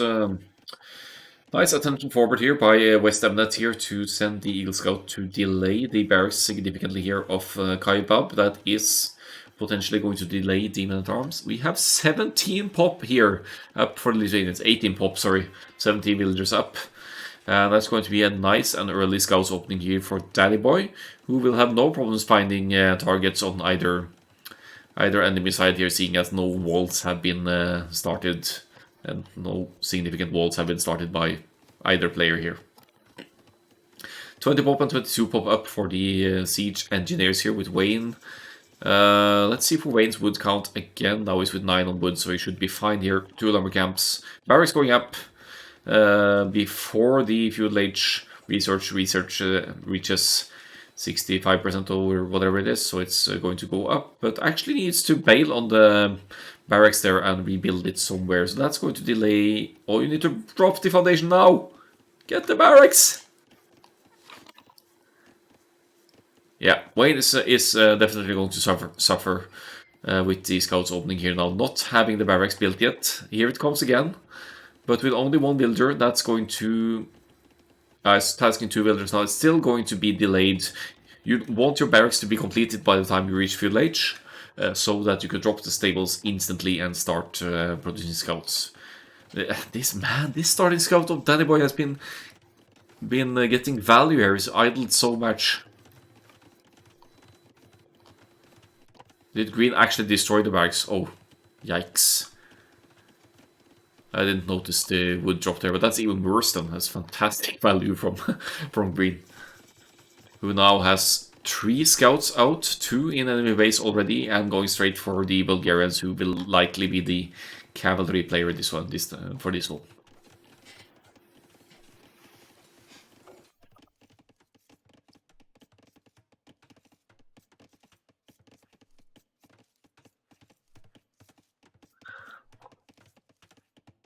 Lots of idle time though. Look at the worker efficiency for purple here. Is lower than all the other players combined. Kai Bab with the soon-to-be men at arms joining in here and is going to find Red's base and economy here before the walls are complete. That could mean some significant damage, could delay the second range a tiny bit here potentially. No, it's going to go straight for the gold maybe. Can't do that. Once men at arms are in, you could try and snipe the house foundation. No, just go for the exposed villagers. That's probably what to call here. Could block them with the scouts. And here comes Danny Boy with the scouts as well. Probably happy with delaying the Bulgarians player a bit here, and they're doubling up on the Mayans player now to try and get villager kills or something here. West Ham that did get a villager actually, so that could be the initial Eagle Scout getting some value there. It seems to be dead here. Good scouting by Danny Boy here to try and find exposed places for the scouts and men-at-arms to hit. 1 builder near the palisades being taken here, so 1 first builder dead for West Ham Net here as well. And as long as the archers don't have fletching, even small groups of scouts can comfortably deal with them. Look at the 2 villagers idling out here near the ranges for West Amnet. Rough opening for the Mayans here, but you don't want to leave the Bulgarians alone for too long either. Because if they can establish their economy, you'd have a cavalry player with army and mobility to help out, maybe with a quicker cast stage here. GG are ahead in builders though by 3 here.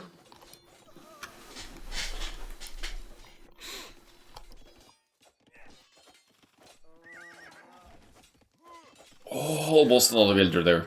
But 3 builders, 4 builders dead for the Mayans, 5 builders dead. Oh, nightmare start for West Amnet here. Off gold, off the only gold within the inside of their walls. There is a back gold here, but it's outside of the walls of West Amnet, so not easily obtainable either. And no gold, no archers. Means that West Amnet will have to try for spearman defense here or something to keep the scouts out. The problem is that Kaipop still has the men-at-arms and the archers here as well, so yeah, there's not much West Amnet can do here to hold this off at this point.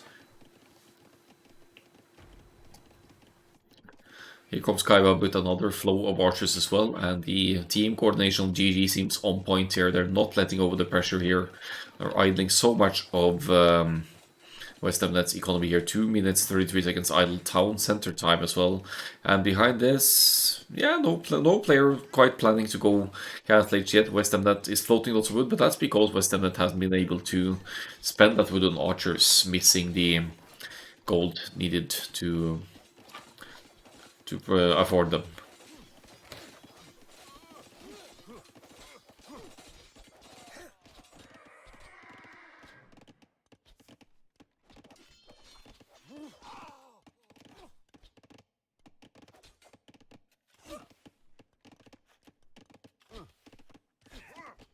Scouts numbers for Wayne: 4 scouts, 3 spearmen. Are the spearmen at home defending? Yeah, they are. They would be contributing a match in West Ham that's based though with archers from Kaibab on the move here.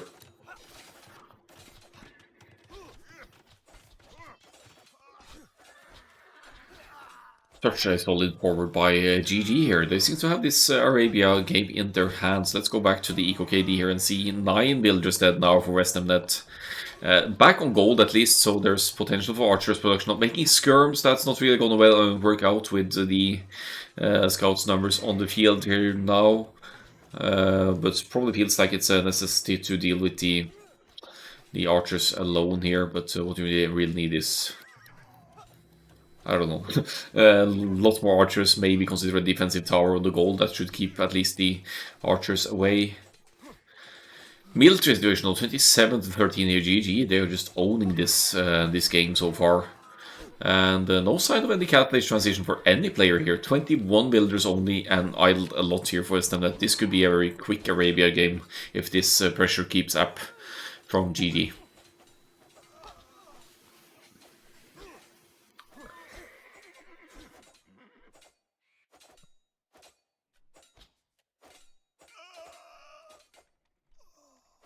Some archer snipes there from Wayne, but Danny Boy is here with the scouts again. 4 scouts left now. That gas stage can't be too far off. There we go.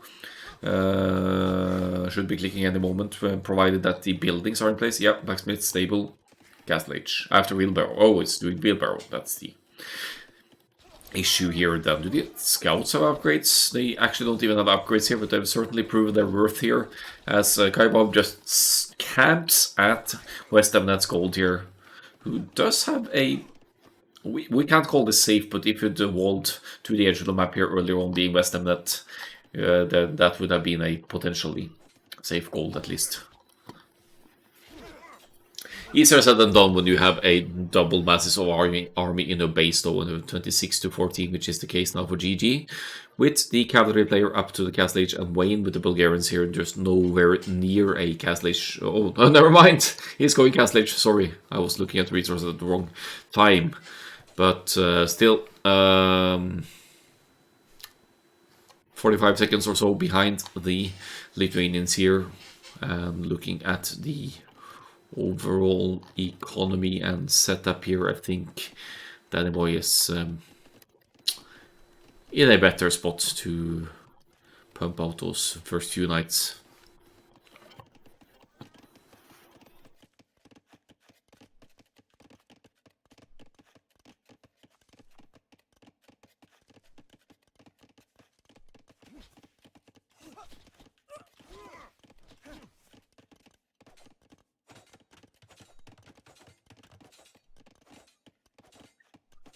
Looks like GG want to pressure the Bulgarians player now.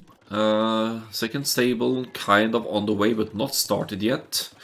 26 Ethiopians archers here, that's no joke. Forcing a tower on the gold of Wayne here, but that gold is going to be safe-ish for now. But if you use the range of the crossbows, you can still snipe villagers here with your faster firing rate. And Catholic also on the way for Kaibab here, something that the Mayans player is probably not going to see in a long time yet. Did, of course, get back to gold and stabilize a little bit at home here, but yeah, so far behind. It's snowballing out of control here for Siege Engineers.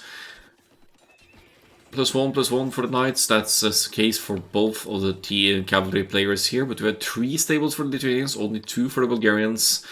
Just a couple of scouts here sitting underneath the tower on the gold of Wayne here, who tries to scramble up a town center here, but it's going to take massive losses with even from the archers here. And there's only 25 seconds to go until Kaibab is in the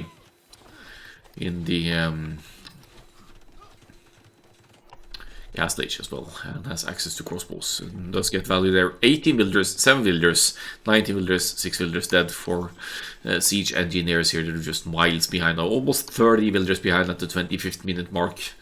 Even Mayan's economy can't easily recover from that.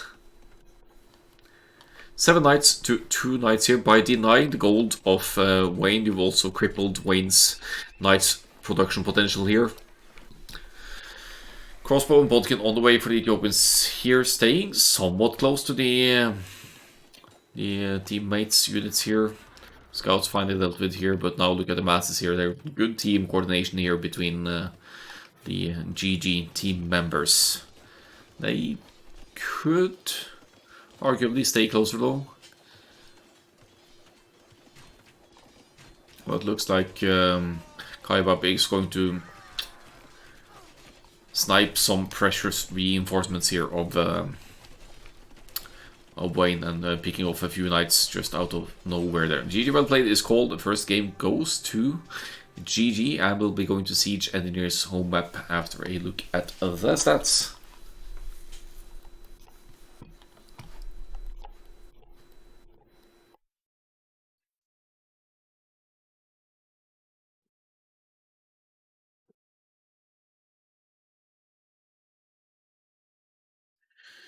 Yeah, we could toggle the economy thingy here as well. See the castle ages here.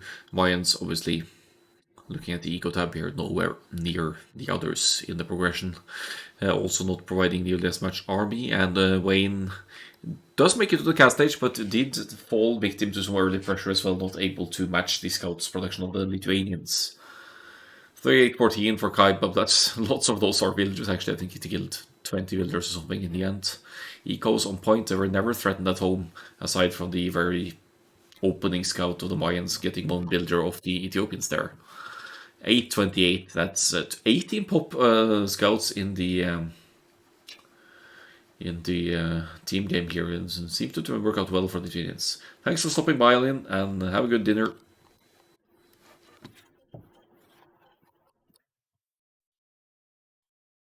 Yeah, a massive builder lead, of course. And finally, let's have a look at the APM before game number 2 is to be launched.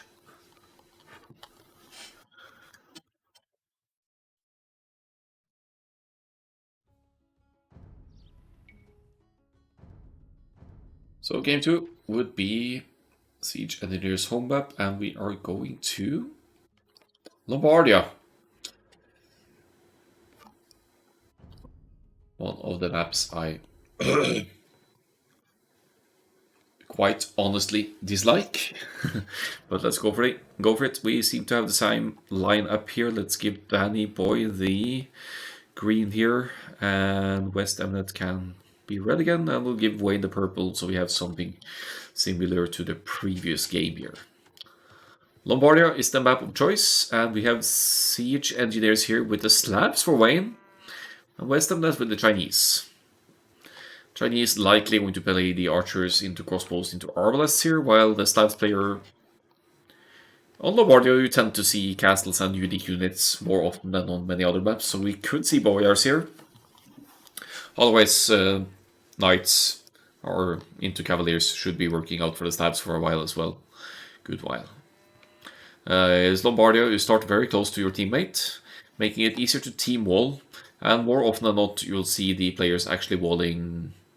Actually, I'm not too sure about the 2v2 meta, but you'll definitely see the players team walling. You start with a bit of extra food, you have 8 cows as opposed to the regular 6 on Arabia starts. Horrible boar spawns for Wayne though. It's probably, well, he did find one at least, but just missed the other one unless he passed it to see it here before it went into the fog of war again, but both behind the woodland. That's so awkward, you need to go all the way around there. Yeah, so we'll see some team walling here. Probably a bit of a slow progression towards the castle age here. Since you spawn like this, there's absolutely potential for trade as well. You'll see players walling a bit further out with stone walls to secure the hills and get their trade route going. But we'll see how far it goes. Maybe they'll decide to play this open As we can take a little talk about GG's teams as well, or Sibs, sorry. Indians for Istanio Boy. Yeah, going to play the scouts into cavalry as well. Indians could go cavalry archers as well, or even even elephant archer if you're really in the meme mood. Kaibab here with the Japanese. Gonna play the archers crossbow arbalest style here, I'd assume. Yeah, I don't really see the Japanese unique unit coming into play here. You probably won't be seeing the Japanese opening men at arms here either, but just simply because of the distance between the players here. It's just too far of a travel to get going here.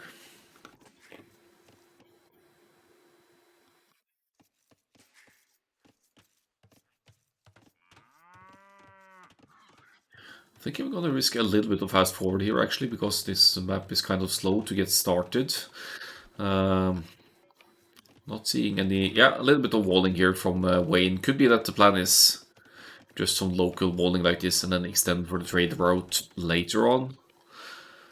And there's the barracks for Kaibab actually, so we might actually see the men-at-arms after all here for the Japanese. Okay, so maybe a 2v2 meta for Lombardia differs from the 4v4 full wall unique unit player, but you see the walls going up here on West Emnet side, right? So we'll see. There is a good chance that the men-at-arms won't have much merit here for the Japanese, as full walls are nearly in place for siege engineers here. That said though, the Japanese men-at-arms attack faster, and if they attack from a hill, they'll be getting the hill bonus as well, so they may very well be able to break through here. Wait, is it a drush? Here we're talking about the men-at-arms, and Kaibab isn't going up, so this is a drush. Japanese infantry, they start attacking faster in the feudal age, so you'll not benefit from that faster attack after all here. The otter, hey yo, how you doing? So drush, likely an attempt to delay or deny the walls here then of the opponents, but it's not really working out for the Japanese here. It's so easy for West Emnet to keep this aggression out. 29 builders up here for Kaibab. So with the feudal age eventually kicking in, of course the infantry will attack a little bit faster. But I don't see Kaibab breaking through here. It's not even an arms otter. It's the it's the drush, Japanese drush. It's confusing me as well. At least with men-at-arms you'd have stronger units to break through. Here comes Daddy Boy with the scouts as well. Match won't work, that's tied to my account.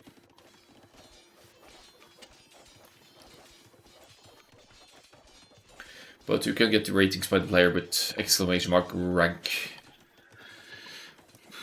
If I'm gonna take a guess, I'd say the 1200s to 1400s, but let's see.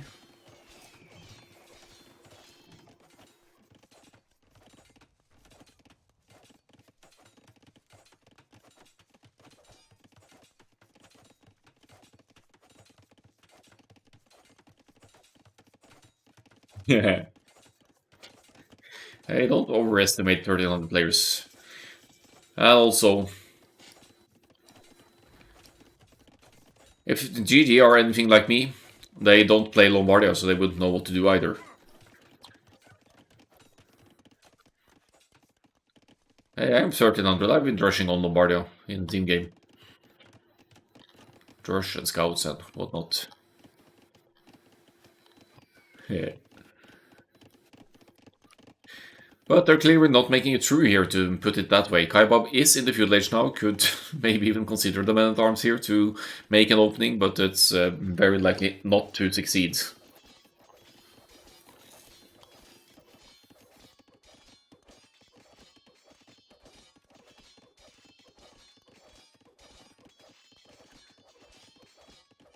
Cast-Light Chiming doesn't seem to suffer too much from the drush though, but the eco might, looking at the... Let's see the farms here for purple horse colors in. I'm not sure if that was before or after. Indians with significantly higher amount of farms here. Japanese with a bit more farms as well, but has been lacking horse colors. So that's going to hurt the wood economy once these need to be reseeded. Ranges are up, so maybe you'll eventually be able to break... Wait, what? What? Wayne, what are you doing? Wayne! Wayne deleting some of the walls here to place the second stable, but getting severely punished for this one. That's one builder down, 2 builders down, in fact, for Wayne here.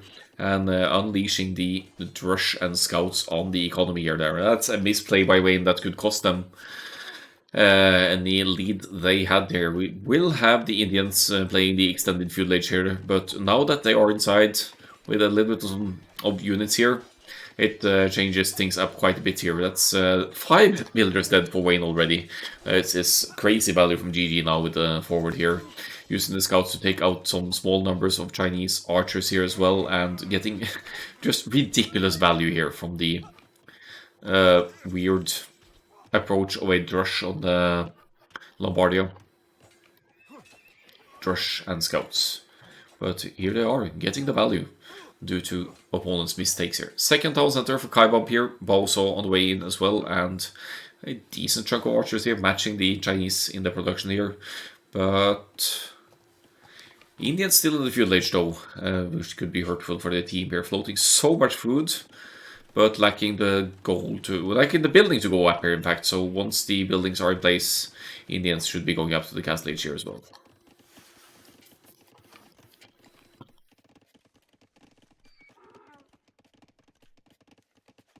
Yeah, but the only reason the Drush got in is because Wayne deleted some buildings to place the stable though, and GG really exploited that. 7 villagers killed, amazing value all of a sudden for the Drush and scouts. 70 villagers to 61 here now. Wheelbarrow also for Danny Boy, so that essentially means more than a 10 villager, more like 12 villagers needed for GG here. No army production from the Indians just yet, but I guess we'll be seeing the camels here.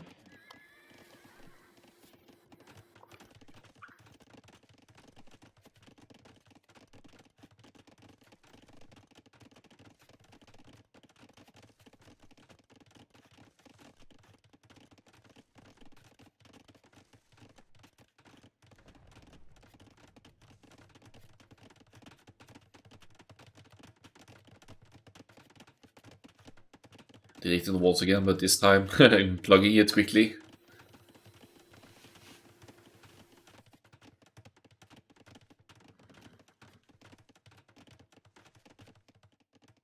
Now it's Siege Engineer's turn to move out on their home map here. Let's see what they can accomplish here with their Knights, archers forward. Only 2 knights for Wayne for now, and no upgrades besides bloodlines here. So that's going to be very hurtful with the Indians doing camels now. Then again, you have the crossbows to deal with the camels, so maybe not. But if for some reason the camels are let close to the knights, Indians should easily deal with the knights here.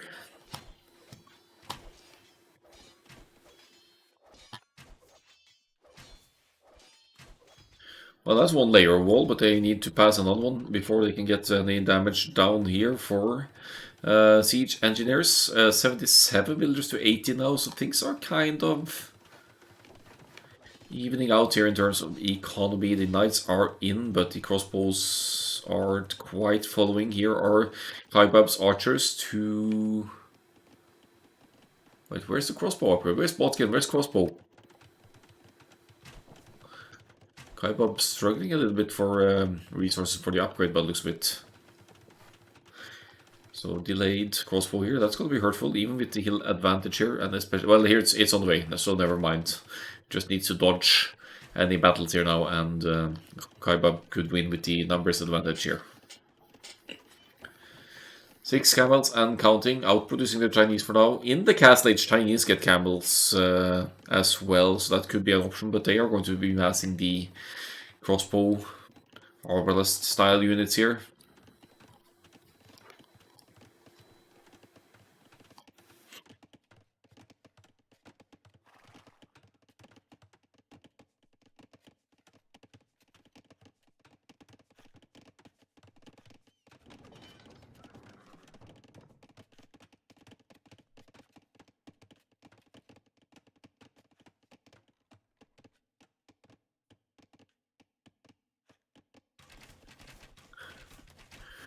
Yeah, let's see here the overall numbers. 39 to 35 here. Good army production overall for everyone here, but I'm surprised the Slavs aren't providing more knights in the grand total here, giving GG a good lead here in the army strength and numbers, just a +2, +1 here for the cavalry. Obviously, the crossbows have similar upgrades here, but Wayne does seem to want to mainly be booming here and not producing the knights. Might be a good call. We'll see.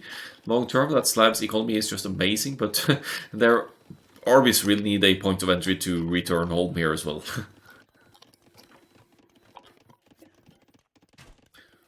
Indians' stable units have extra pierce armor, so that's benefiting the camels a little bit here, but not nearly good enough to be a substitute for knights against the crossbows to take him out. Kaibab now moving forward with the how many crossbows now? Yeah, 24 here, taking the hill advantage. Good pressure now from GT on Siege Engineer's home map here. Yeah, juicy crossbow kills here. Look at the town centers total though. There are 2 more town centers overall for Siege Engineers here, so if they can keep the home base somewhat safe here, they still have a chance to take and keep that equal lead and outmass the opponents later on, but currently they're forced to defend, and looks like the Indians' camels with the bonus against buildings are able to take this down as well. And oh, Wayne tries to crit ball with the market here, but misplaces it and deletes it and builds it again, but then enter the camels. Second misplay of the game here for Team Siege Engineers at home to keep the aggression out, but somehow blue and green don't commit here. I guess they're scared of the crossbow masses here, and now the market foundation is begun. Wade did lose a stable though.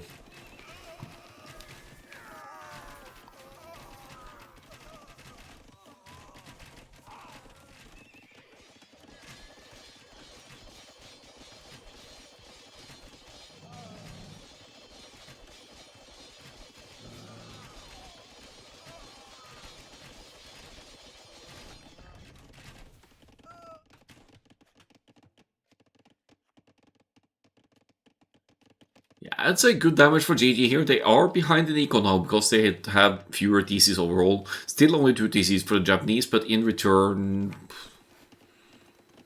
I was going to say matching the crossbow masses, but the Chinese is actually producing up to 3 ranges here, Japanese only with 2. 1 stray scout of Wayne here, I think just collecting intel here, not really doing too much. Could snipe a farm if he wants to. Defensive castle going up now, setting up for the long game here.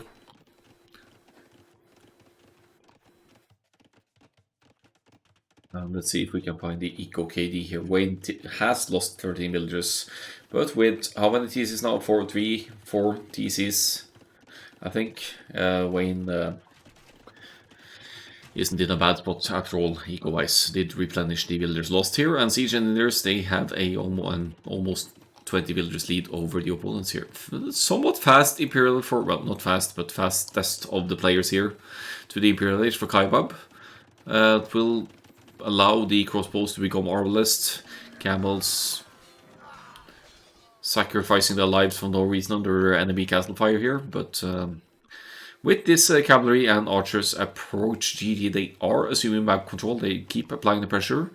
And let's have a look and see if Kaibab is on stone here at all. Just started going to stone. A cattle somewhere forward like here or here would be amazing for GG to contest this defensive castle of West Emnet here.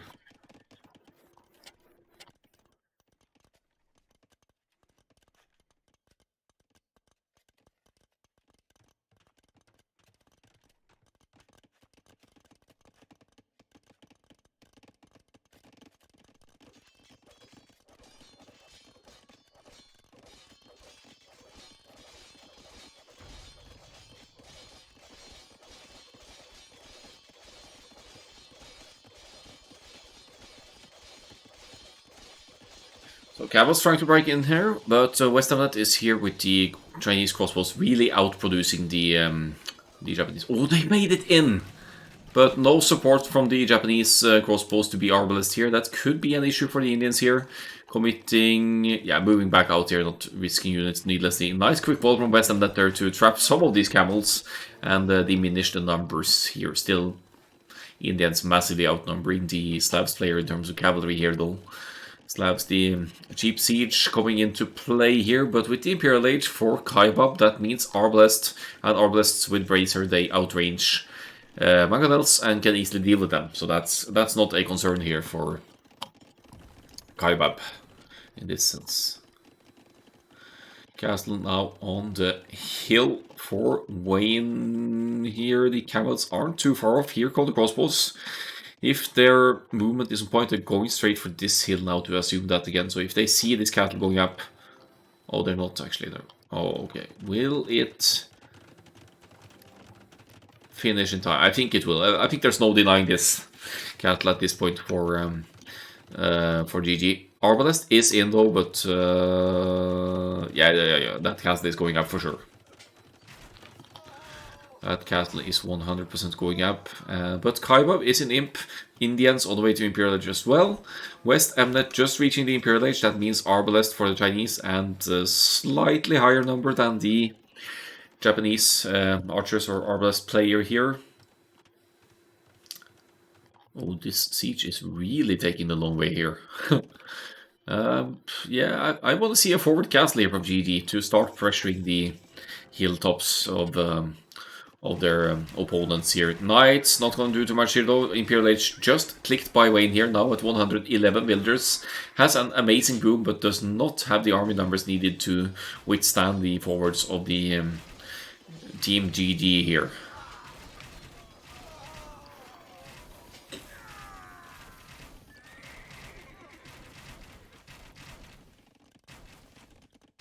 Taking the hill here. And... what is it? 3 stables for the Slavs here? Doesn't seem to be nearly enough. Could of course get a lucky hit in with siege here. Looks like it's a full switch into infantry siege here for the Slavs, which makes sense at this point. Good reaction from Kaibab here to pull back towards the hill, and now going to send the cap trams in front to soak some arbalest fire. But again, they need some forward presence here. A castle on this hill would just be amazing for Team GG here to have a point of refuge for their armies, and looks like the Indians player will be able to drop one in not too long. Of course, by not focusing on stone earlier on, they have freed up economy for their army production, so they're pretty significant heavy camel numbers now for Danny Boy. But looks like the long-term plan here for Wayne is onagers and infantry, maybe with Drushina halberdiers here, and castle goes defensively for GG. Actually, I'm not. I guess they're thinking long term here to secure the hills and secure that trade route they are about to set up here. But again, I feel like they really need some forward presence here, is most notably with siege here, to be able to handle the enemy investments here. Look at the mangonels now, maybe onager straight away here. Let's see if the eco allows for Wayne here. 800 foods, 500 gold. It shouldn't be a problem.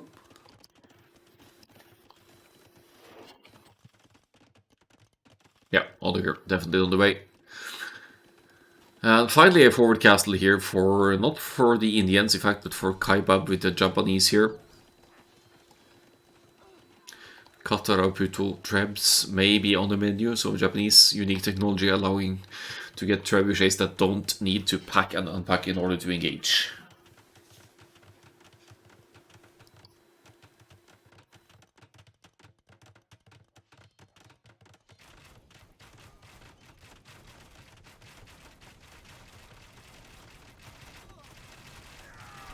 Still holding the hill here. Imperial Camel is in for Danny Boy. And yeah, they're not gonna find any cavalry units to counter on the field, but they have higher stats, being Imperial Camels now. Oh, the onager shots! Oh boy, that's quite a few hits there for Wayne, who has lost a significant chunk of builders throughout this game.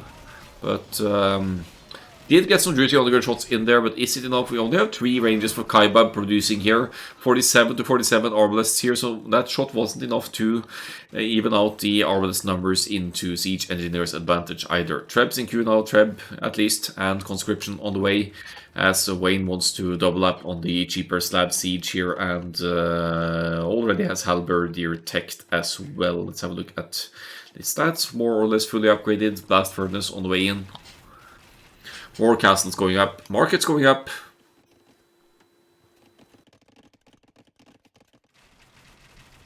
So this could be one of these long games going to late game trade here.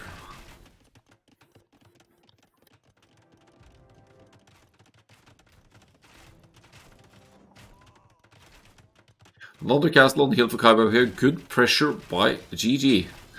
Idling 1 TC of Wayne as well. Wayne, as mentioned, has lost quite a few villagers, but still is at 94 now. Not the worst ever, a little bit behind the others here. Overall population is very similar as well. Army population just slightly ahead for GG here. Nothing too crazy.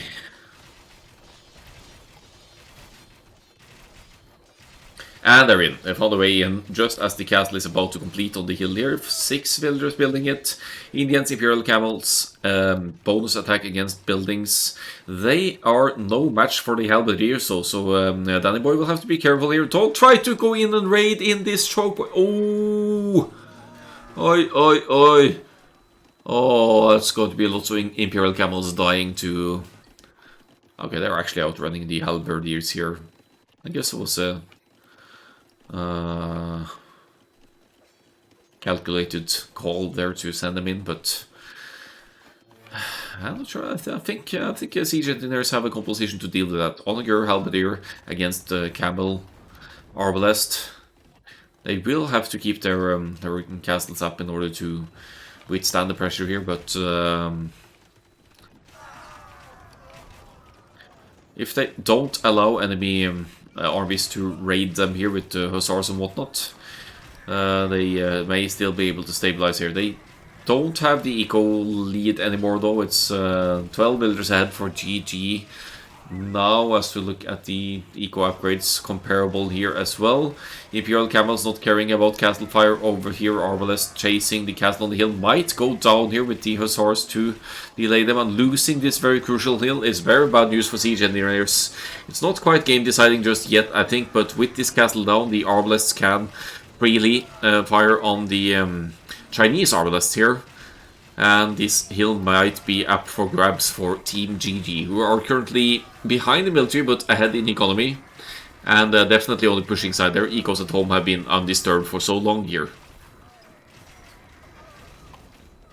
Look at the Japanese Trebs packing and unpacking immediately. 7 trebuchets for Kaibab here. That is no joke, but they'll need cover units to keep the Trebs safe, of course. Full on Halberdiers for Wayne here now, by the looks of it.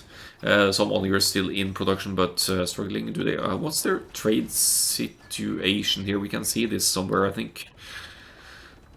Yeah, barely even started the trade, so gold could eventually become an issue here. But the real deal here is that how do you deal with these Japanese instant packing and unpacking trebuchets when you don't really have any cavalry on the field? Not making it easy to... GD aren't making it easy to snipe the units either, with arbalests in front and now some cavalry behind, like camels and hussars. They didn't quite claim this hill yet. Siege Ram, good addition against the arbalest, but still the hussars alone of the Indians should be able to deal with that. And again entering for some raids here. Danny Boy distracting and taking Wayne's attention somewhere else to hit the very exposed farming economy on the home base of Wayne here.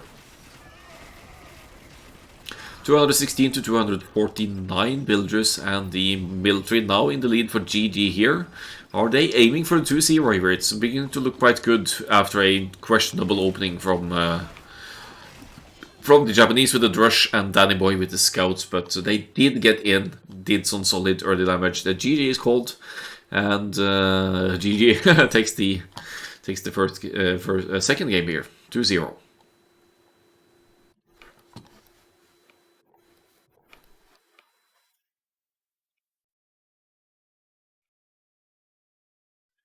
So let's browse through the stats here. Could toggle the equal tab here to show this is a very early feudal age for the Indians here. That would be the scouts. The other guys basically going fast castle, except for Kaiba with the Drush fast castle showing his later feudal age and comparable castle age here to seem to struggle a little bit to keep up with the archers production as compared to the Chinese, but with the never-ending forward pressure of GG here, they did force the GG of the opposing team after all.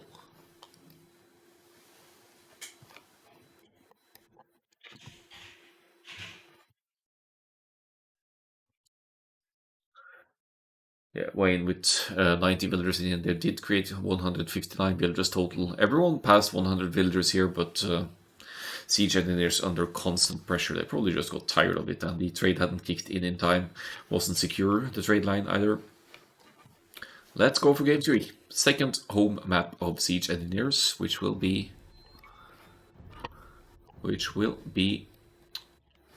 Nomad, my favorite map. Let's go.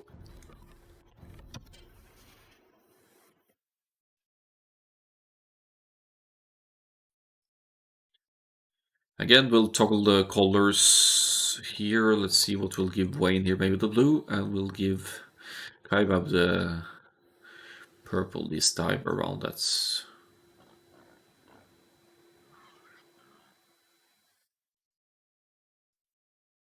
yeah, a bit confusing from the previous game, but let's. I don't remember.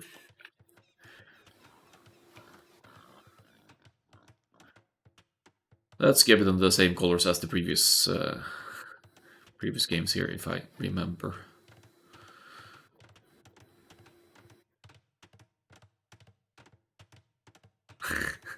Sorry about the mess.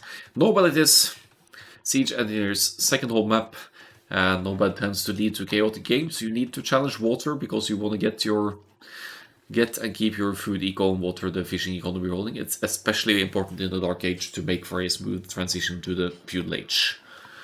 Quick mention of the civilizations here before I'll fast forward a little bit to see the aggression following. We'll start with Danny Boy here with the Spanish for Nomad. In my opinion, not the strongest, but a go-to civ on Nomad for many players. You build all structures more quickly, so Spanish will usually be among the first to get the town centers up. They can also use castles for map control because they construct them more quickly, and you could create conquistadors off the castle so that you can use the mobility of the horse riding gunpowder unit to punish the enemy's expansion across the map. Kaibab with the Italians here, likely to contest the water. Fantastic dock in the south here. Italians have 15% cheaper fishing ships, so they have an easier fish boom once you have the wood economy for it. They also have lots of advantages applying to naval upgrades, so if you are the Italians, you will be likely be fighting for water, while Danny Boy presumably will be focusing mainly on land, going fast castle conquistadors maybe. As for the other team, we have West Mnet here with the Vietnamese, and guess what? With Vietnamese, you get the locations of the enemy town center revealed once it's complete. One good reason alone to pick Vietnamese on Nomad for that reason. You have the unique unit, the Rat and Archer, which is a very quick and tanky archer, and almost like a Huskarl with a bow and arrow. And yeah, Vietnamese probably gonna play some kind of archer's style here. Decent economy as well for Nomad or any map, because Vietnamese don't need to spend wood on their eco upgrades, only cost food. Finally, Wayne with the Malians here. Definitely a go-to civilization for Nomads. They've been drafting, so probably Persians got banned or saved for a different map. But Malians save wood for each and every building they put down. So you can essentially drop your dock, a house, and town center, and still afford a fishing ship. So Malians will usually be off to a great economic start over the others. Now with that out of the way, let's fast forward a little bit and see what the next age brings us, because Nomad Dark Age tends to be rather uneventful. You'll always see players placing their town center on the wood line, because you want that early wood access safe for your naval investments. West of that, falling a bit behind here. Fewer fishing ships maybe compared to the others here, I'm not sure. With the feudal ages now on the way, we'll slow it down once we reach it for some of the players here. Wayne being the first one here with the Malians, no big surprise there. Let's have a look at their scoutings again. See, Wayne here is tasking one fishing ship to scout the shoreline. Now he's found one of the enemy docks and knows that either my battleships will need to travel a far distance, otherwise West Emlands could task some ships from this side if they want to contest water and start hitting blue. And most importantly, scouting like this reveals how much blue actually has invested into ships here as well. That is 9 fishing ships, but 2 docks as well. Also an indication that blue wants to contest water here with the Italians. But given their starting spots here, this is going to be a fight for land as well. Wayne up first to the village, up with the first tower. Kaibab, however, has a town center on the stone and will easily be able to have access to quite safe stone to crank up some defensive towers here.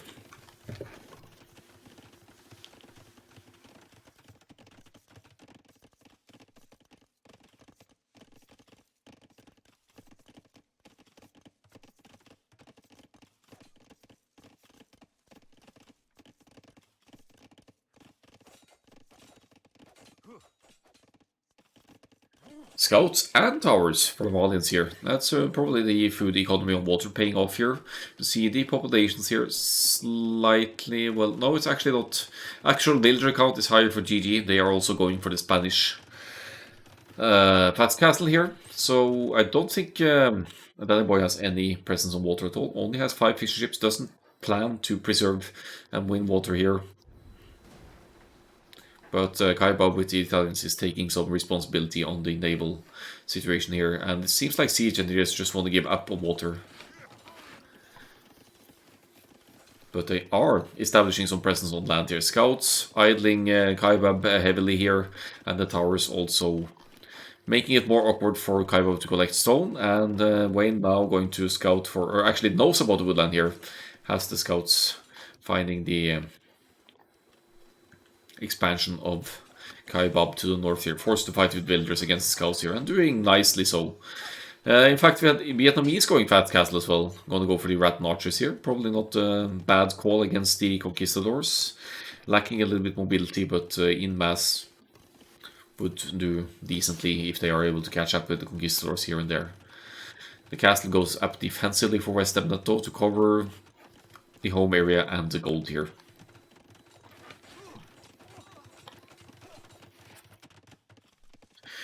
Just gonna get a drink, we are back.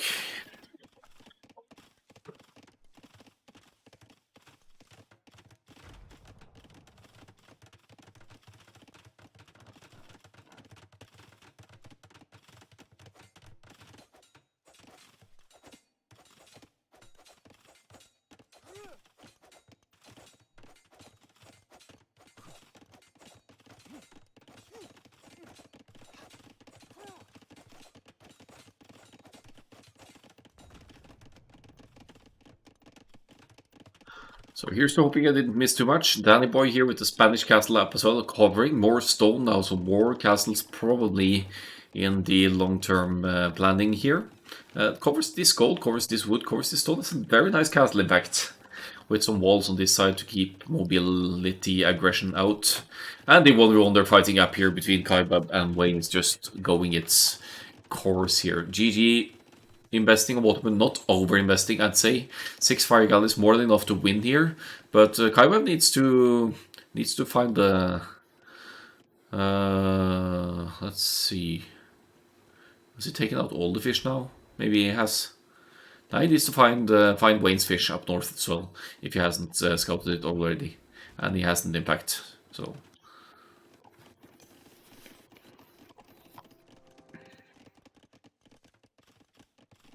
Tower, so annoying though. Wayne doing great job here at keeping Kaibab, the Italians player, busy here. Still feudal age for Kaibab here. Did preserve the food and fish eco for his team here, which is significant, but eventually will need Italians in the cast age here as well to keep up. Gold seems to be a major issue here, and the positioning on the map is very awkward for Kaibab here. No apparent access to gold anywhere around here, which makes the transition to the cast age very awkward and difficult. Constantly on the defense here with the towers as well. And the Malian player delaying themselves with this kind of pressure, but also delaying the opponent even more. And to the Conquistadors now to try and pick off some villagers from Wayne here, maybe. Oh, could get these tower villagers. 1, 2. Yeah, right. Not optimal here for Conquistadors running into 1000 fire. Not ideal. See the upgrades. No bloodlines. No, probably not husbandry either. No stable here for the green player yet. But these upgrades, they do affect the Conquistadors. I think green thinks he stays outside of or inside of the tower's minimum range now, but in fact the tower is able to challenge the Conquistadors here. Score in favor of GG here, but to keep in mind that that is largely due to the fish income as well. The Rattan Archers enter the field, and they will be sniping some Conquistadors here. So neither a unique unit player with any too significant mass here now, but Rattan's certainly doing some work here. They are missing Bodkin Arrow though, so they're not tip top here. Good evening, Swiss Blaze.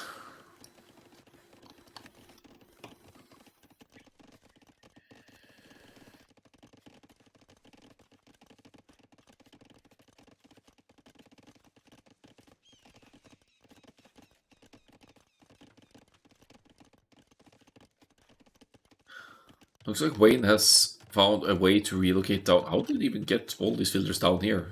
Okay, he fled with some apparently to escape the conquistadors or any Italians' towers here. And Kaibab has found the remaining fish of Wayne as well, so crippling the Malians' food economy quite a bit now. See the farm, so let's see for Wayne's food eco here. Only 5 on food, right? Dropping TC is like crazy though, so extending that boom while the Italian player is just about to reach the castle age and will also be able to drop a couple of TCs if needed, but we'll see how it progresses here for our blue friend. Did kill 11 villagers, so it seems like GG are well ahead in economy overall, but this villager count or eco count, it does include fishing ships as well, so it could be a little bit misleading.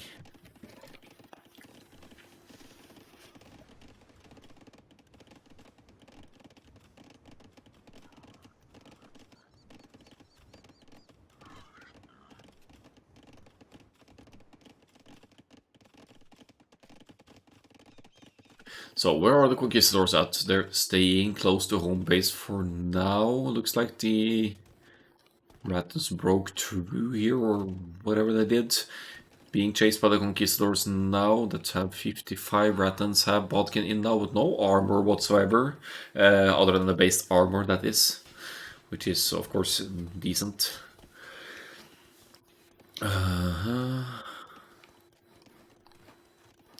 12 military to 20 here now. GG in the military lead, but keep in mind that 6 of those are fire galleys, and Kaibab doesn't really have any significant army production for the time being.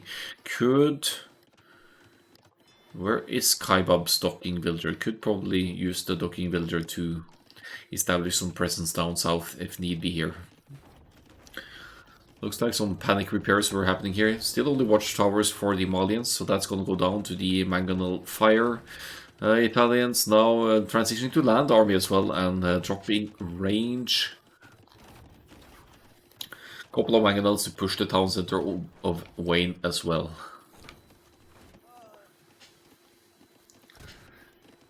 Lovely conquistadors playing here by Danny Boy. Using the mobility, dodging the Rattan Archers because they just don't have the same kind of speed. They are in equal-ish numbers, but look at the HP difference as well. So if West Hamlet forces a fight here, there's a chance that the Conquistadors will come out on top regardless. Both defense upgrades in for the Conquistadors as well. Their armor class is Cavalry Archer, so yeah, you get that from the Blacksmith. Down south here, we do have Kaibab using that one docking villager to get the TC up. Wayne actually sees this, could ironically deny this with fighting with villagers here. This is Kaibab's only option to establish presence somewhere else on the map, so it's a bit unfortunate that Wayne doesn't see it in time here. But obviously there's lots of stuff going on as well. Rattan Archers, Mangonels, Conquistadors. Rattans can't move too close here because there are 3 Mangonels here eating up the purple town center. Conquistadors in front, gonna take some losses here, but again, we have the Mangonels to push here, and you just don't, even with Rattan Archers, you don't micro down 3 Mangonels.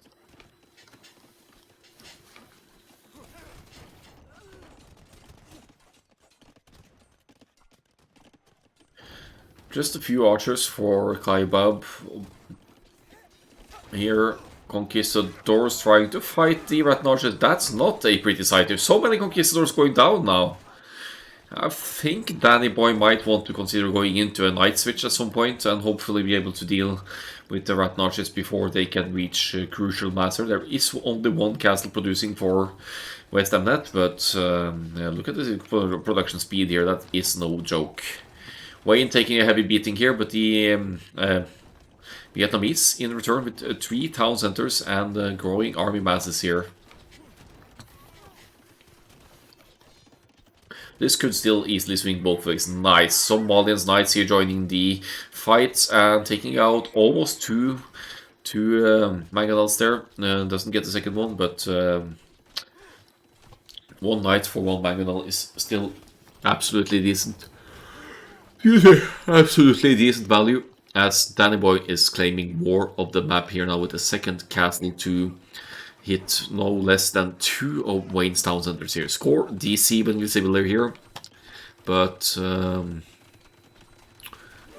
Eco slightly ahead for GG here. Again, the fish economy playing a role in that.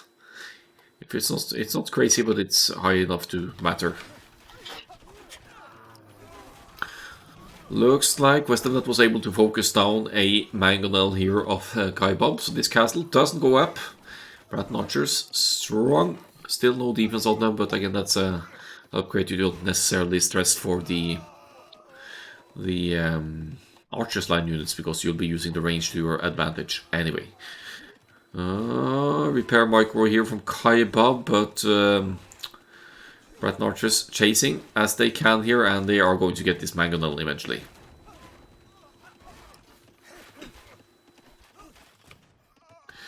Spanish player gets the castle up though, and no wonder at that with the Spanish builders building so much faster.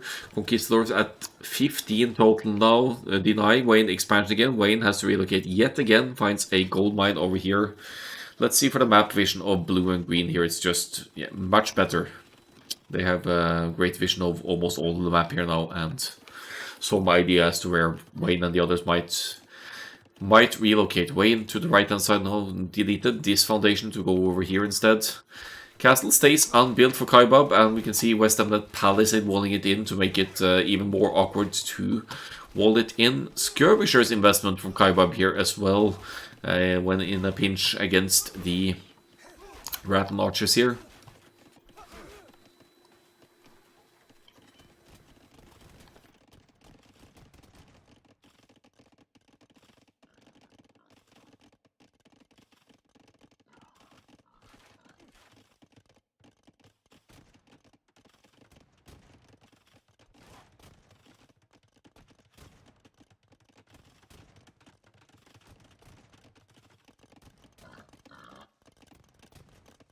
Lots of stone here for Wayne with the Malians. Wayne be wanting to castle drop this area and reclaim some territory here. Looks like the stone count is on point for a castle drop here soon enough. Asking so many villagers of stone here. How many does Wayne have on stone? 9 on stone total now. Even hunting a boar at minute 37:30. That says something about the food struggle here. Unless it was a miskick, but I don't think it was. And Kaibab is going to get this castle up over here, as Wisdom that didn't manage to completely wall it. Sims in the chat, yeah, long time no see. I didn't stream a lot in July, I was traveling a bit here and there, but now we're back. back, baby. These players should be in the 1300s range. I don't know what the cap is for this division, but yeah. They are 1200 to 1400s maybe. I'm not 100% sure, but something like that, if I'm gonna guess. This is an interesting Nomad game, I have to say. We see GG now with the Spanish going to the Imperial Age here. So they are establishing a technological lead there. They have a better macro behind it as well. 50 more villagers total. Italians fish boom, if you can keep it. It's pretty insane, but certainly gonna need some new docks here to capitalize on the remaining fish or start fish booming from fish traps here. Rat Marchers reaching dangerous numbers as well, though. 33 of them, and now the third armor coming in. Sorry, I didn't even catch Westernnet getting to Imperial Age here, but that should be Rat Marchers and potentially, eventually, Elite Rat Marchers here. 1365 says Lawato about Wayne. Okay, yeah, cool.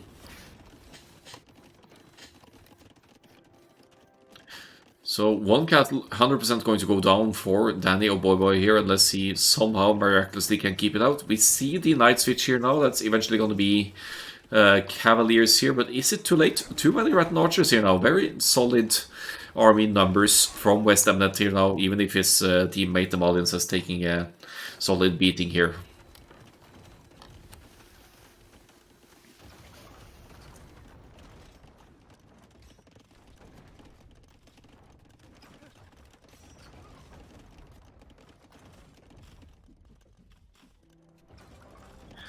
Yeah, good job of West End to focus on the castles here. Not getting discouraged by the score, actually probably being encouraged by having the highest score here. No eco for Elite Rat Archer just yet, but if he can get to it, that's just going to be amazing for the unit plus. 2 castles and not currently producing. Is it pop capped maybe? No, it's housed in fact. Yeah, Knights not going to do too much here, but I guess Danny Boy dives in to take out traps. Did get 2 traps. Will repair this castle to keep it up, while Wayne is now going to castle drop the 1 out of 2 gold sources that Kaibab has access to here. So I think Siege Engineers are reclaiming their position here now. Kaibab with the Mangonel, but that's just not going to be quick enough to stop this castle from going up.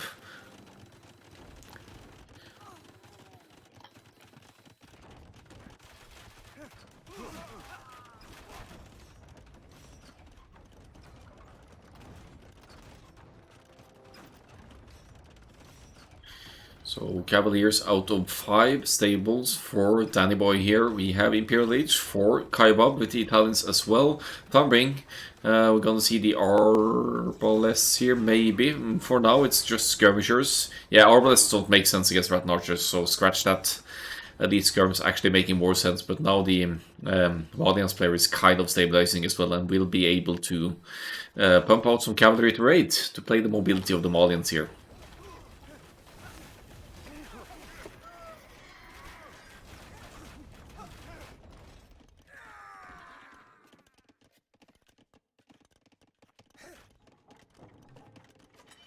Paladin for the Spanishers. So behind this, Danny Boy has had a very solid eco, if anything. Paladin, if he is able to stay away from fighting the Rat Archers, there's definitely hope to take out some of them. They're still not elite. I'm not sure how much that adds to their stats, but yeah, usually there's a reason to get the elite upgrade. Trying for some raids now on the Vietnamese economy, but again, it's scary with 2 minutes to go for the Paladins. You don't want to lose your Cavalier mass before they can become Paladin here, and Westernnet is chasing here. 3 stables now producing for is or for Danny Boy. While on the south side, the Nomad the Malians is making a comeback here for sure. Massive reboom, lots of stables. Has there been any sling at all? Not really. 200 resources, that's not of any significance here. Splitting up the Cavalier here. Still 1 minute to go for Paladin, so do not lose units needlessly here. Danny Boy pulling away here. Slight score lead for GG yet, but their map position is kind of splitting the map in half here between the two teams, so certainly not over here. The Elite Skirms, 33 of them now though, but we'll be having Malian's cavalry joining in here. Camels mostly for Wayne though, or Wayne.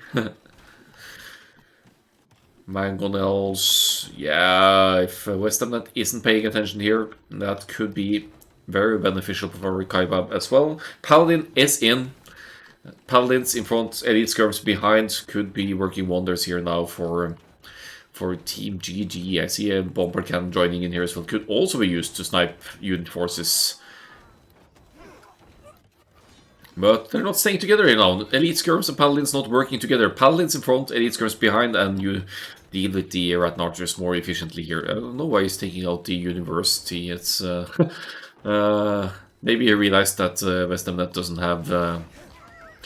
or thought that it doesn't have cavalry here, but it seems it's in Paladins here. 32 Paladins and counting for Danny Boy here.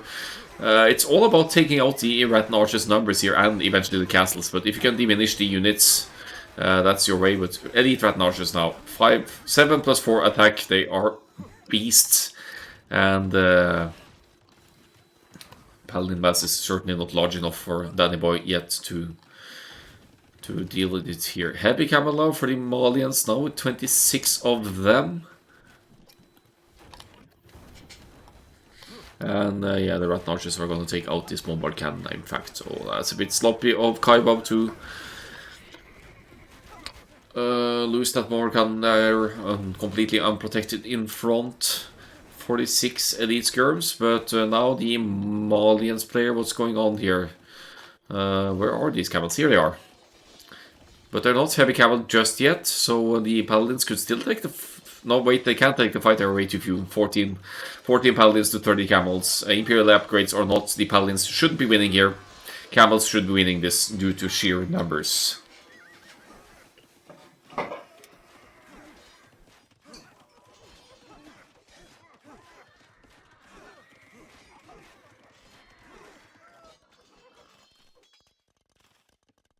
Heavy camels in Malians are definitely back in the game here. Siege Engineers 171, GG at 222 builders here, so still equal lead for GG, but some of that is in the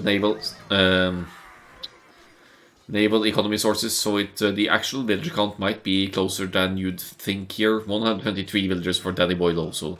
Land boom, largest for the Spanish player.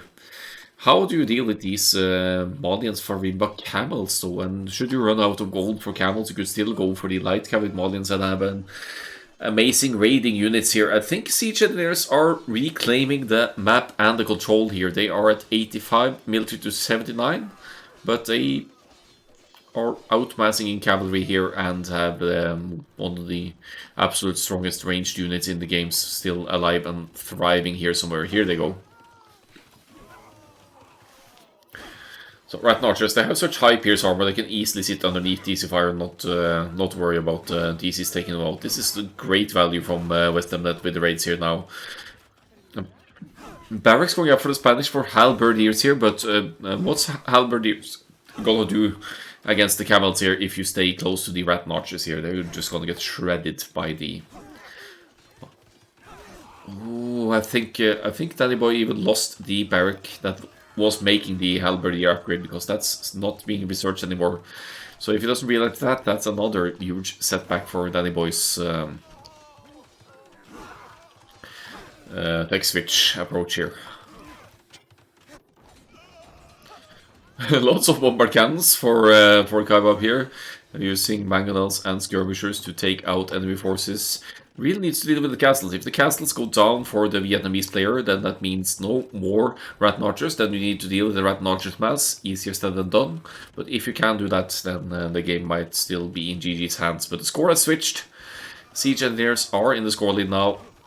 And Malians about to claim a little huge chunk of the map here now. Italians bombard cannon, no joke though. Skirmishers, however, should be a concern here. Or losing the skirmishers rather for Kaiba. We're gonna lose the bomber cannons here. That is like more than 1,000 golds worth going down in the bomber cannons here. Massive amounts of armies going down. Siege engineers at 90, GD at 65, losing all of the skirmishes here, and then has no means left to deal with the whooping 56 and counting Rattan archers here.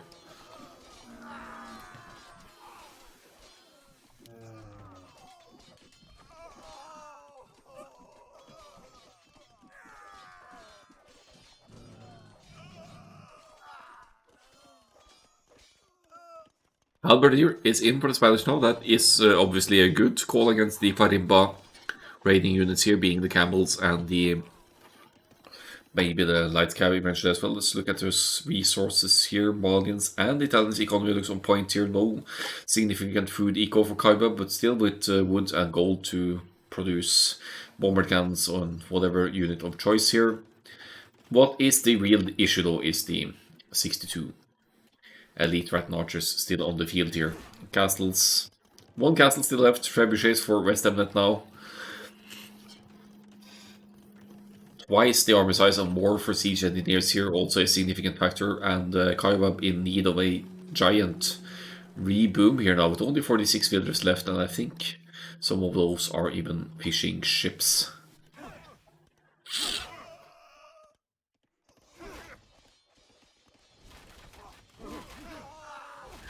Okay, nice hit. Bikeman raids from Kaibab here. Always annoying, but the Rattan archers will clean up that, no problem. GG is called and siege engineers take their first win on their home map, second home map, Nomad here. So we'll be going to GG's first home map after this, after seeing Farimba Camels chew up some halberdiers here. There we go. Just wanted to see that fight to the end before stopping it here. Let's have a look at the... Oh, look at that 127 camels from the amazing reboom from Wayne here. West Ham, that certainly bought them lots of time to relocate and reboom. So a bit of an oversight there for GG, maybe overestimating their position at some point in the game to allow Malians back like that. 92 paladins for Spanish, no joke either. Let's have a look at the stats here.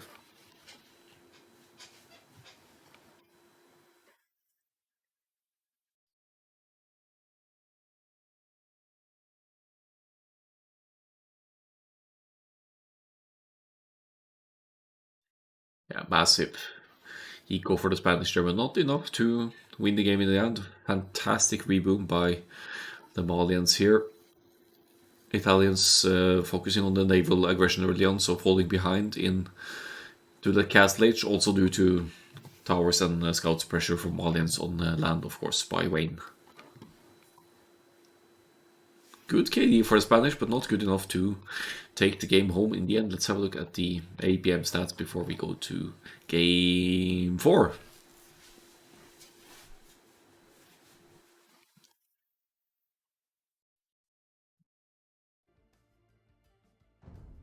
So GG's first home map. Let's see what they're going for this one. Steppe, yeah, another one of my favorite maps. Another Nomad start, which is surprising after they just lost Nomad, but let's see what they go for here.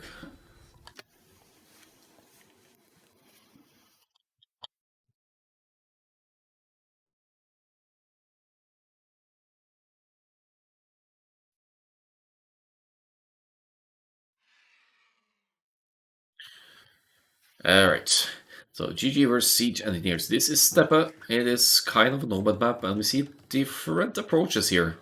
Kaiba moving to the goal to place the TC. Wayne dropping it right away with the Huns here to maybe to compensate for lacking wood to start. What? Why did it delete the yurt?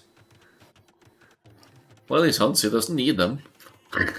So it's probably just for farming space or whatever later on. Pathing. Okay, that's a bit fascinating. Top side we have Danny Oboy here as well with TC just at the starting spot here. It seems like most of the players are in fact doing that. Personally, I prefer going towards a woodline or to a gold, but it's about timing as well to get the TC up to get started, to not fall too far behind in terms of villager numbers. Let's have a look at these civilizations of choice here. Looks like we're going towards somewhat standard scouts archers play here. Wayne with the Huns, Westernnet with the Vikings.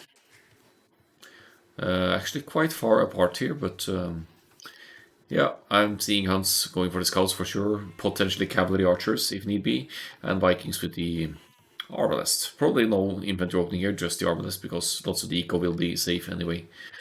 Daniel Bobboy with the Magyars could also play the cavalry archers here, but is probably going to play the scouts opening here, while Kaibab with the Mongols could also open scouts, or some ridiculously quick archers opening with displacement of the TC, very safe gold, and woodland right next to it. Maybe Magyars with the scouts and Mongols with the archers here. That said, let's fast forward a bit, as this is a nomad start. They are claiming some sheep and scouting their resources. Woodland quite far away for Daniel Boy, so that could be scary when up against scouts archers combination early on here. 3 more villagers. It's going to be the 21 pop scouts for... Oh, sorry, 21 pop men-at-arms for Westernnet here. So just play the men-at-arms after all. Oh, let's slow it down. And follow these angry housewives around. Horse just horsing around up there. And yeah, we'll see. I'm not a big fan of men-at-arms on Steppe. I think it would be better off playing straight archers with scouts and then complement, yeah, coordinate with your teammate, but we'll see. Could still get lucky here. The horse is just chilling around here. I don't know why you would even quick wall against the horse, but maybe try to wall in the horse there. It could be. Not seeing the stables going up here, so that is completing. As theorized, the Mongols players going straight archers here. 2 ranges for the Mongols here, out with the first few archers and going straight for Wayne's side here, hoping to find some villager kills on the mill here with the hunt, but Wayne reacting well in advance here to prevent the aggression from doing too much. See, Vikings actually not be calming men-at-arms here. I think Westernnet may be bailing on that idea, knowing that Danny Boy is up and has the scouts anyway. Not to mention that the Mongols player was up early as well, and Red has potentially seen that archers are the unit of choice here for the blue player. Which means no point in going for the men-at-arms if you can't benefit from extra added damage for the upgrade. Ooh, nice walls here to keep some of the hunt inside of the walls here for Danny Boy. We'll need to plug this area here as well for these walls to be truly efficient. Solid chunk of archers forward for the Mongols here, breaking through the palisade with hopes to hit some exposed economy down here. Wayne with scouts, but not nearly enough to deal with the Mongols forward here, even though the Mongols player doesn't have fletching just yet. It's on the way.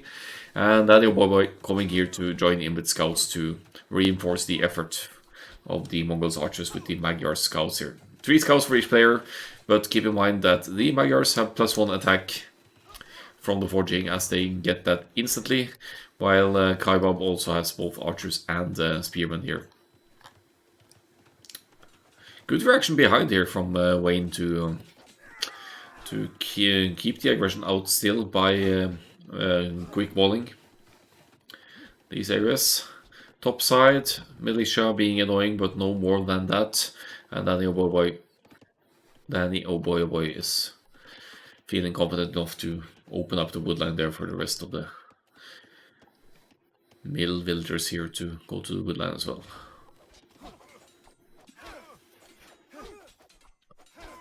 Army situation very comparable here, just as... But the archer count is twice as high for GG here. That is a very random tower in the middle of the farms and the golds here. Not really protecting anything. They're delaying, denying further movement for the archers, of course, but they could just go further south and still deny this gold easily.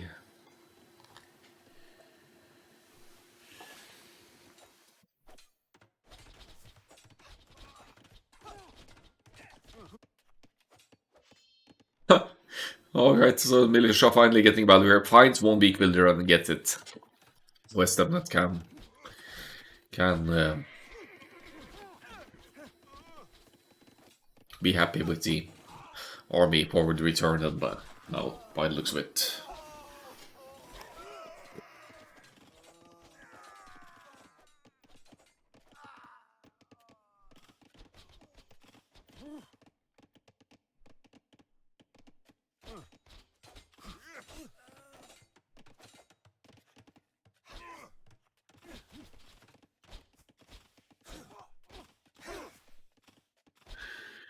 Magyar's scout, no, sorry, Hans' scout number taking over now, but they're all quite weak, and the archers will be evening out the numbers again here. 2 scouts for Magyars, 2 for the Huns. That's just a horse, so who cares? That's not going to do any damage here. Military count dead even here between the two teams. Military count ahead for siege engineers, with 15 archers now for West Ham, that 13 for the Viking. What is this? Why is it?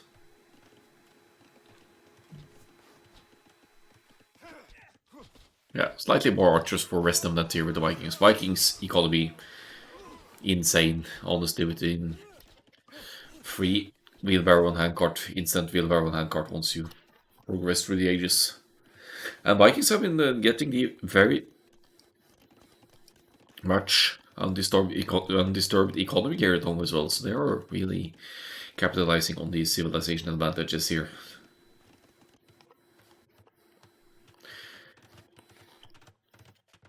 West Ham that moving forward, a chunk of archers now shouldn't have any trouble whatsoever, or doesn't even need to break through here.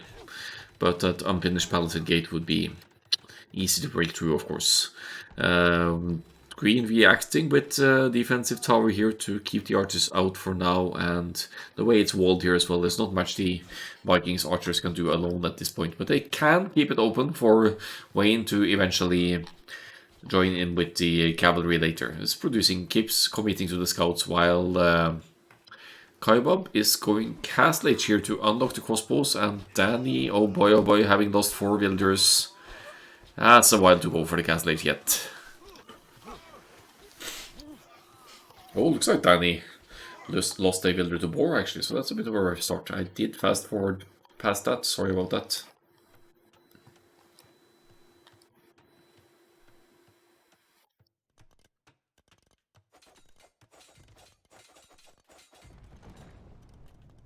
Scouts now in, and they could start obstructing, hitting some exposed farms here. Berries barely eaten here for the Magyars player.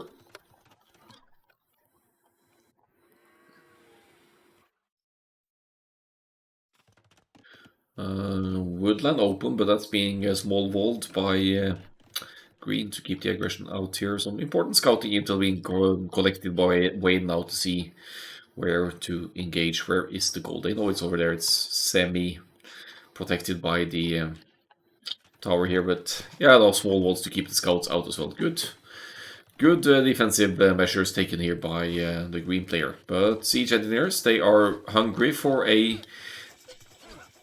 second game win here. They are with the army momentum here. They have 32 military to 17, and they are also slightly, or not slightly, they're actually 9 villagers ahead. So they're quite comfortably ahead in the villager numbers here. I feel like Wetnut could break through the palisade up here and then hit the woodline while the scouts keep them from escaping here. That could be a play. That might be an opening as well, unless there's a tree here I'm not seeing.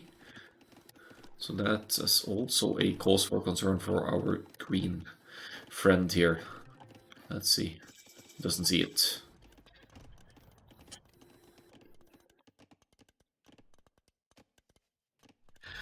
So both archers players dropping the second town centers now. Vikings on the woodline and West Ham on the gold here. 3 ranges for the Vikings, 2 ranges for the Mongols for now, but Crossbow already in for the Mongols, while now it kicked in for West Hamnet as well.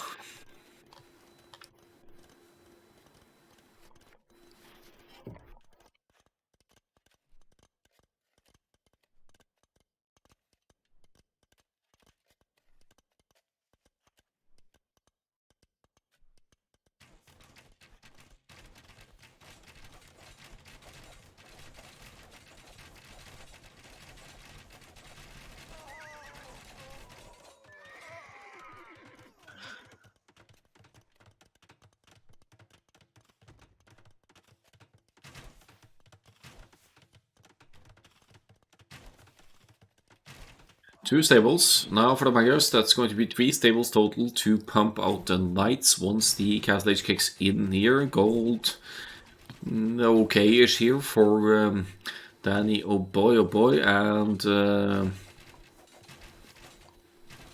core resources not really being obstructed here. It's a solid crossbow forward by West Hamnet here though, and going to take out some of the Mongols' crossbow numbers here. Castle Age uptime is comparable here, but Huns have 20% faster working stables, so let's assume Huns have 3 stables as well. It's 2 currently, but if Wayne drops another one, it's going to be outproducing the Magyars. It's actually going to outproduce the Magyars regardless here, because the 3rd stable didn't complete here for the green player. 9 builders lost as well, so Danny Boy taking a beating here and struggling with food eco due to the idle economy at home here to get enough knights out.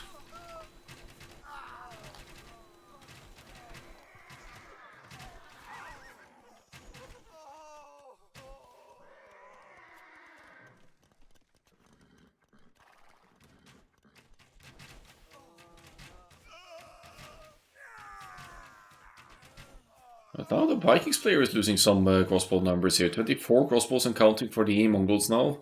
16 only for West Hamnet, but 3 ranges as opposed to 2 ranges here is what is of a concern here for Team GG in terms of army numbers. 35 military to 25 currently though.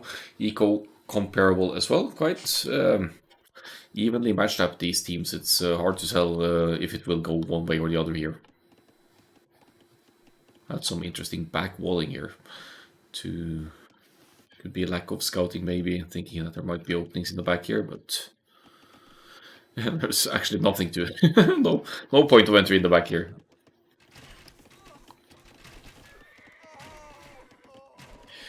Alright, here come the advantages of the Magyars again here, but not anymore actually, because they all have fully upgraded knights now. Numbers in favor of the Huns due to faster working stables most likely and more consistent production here.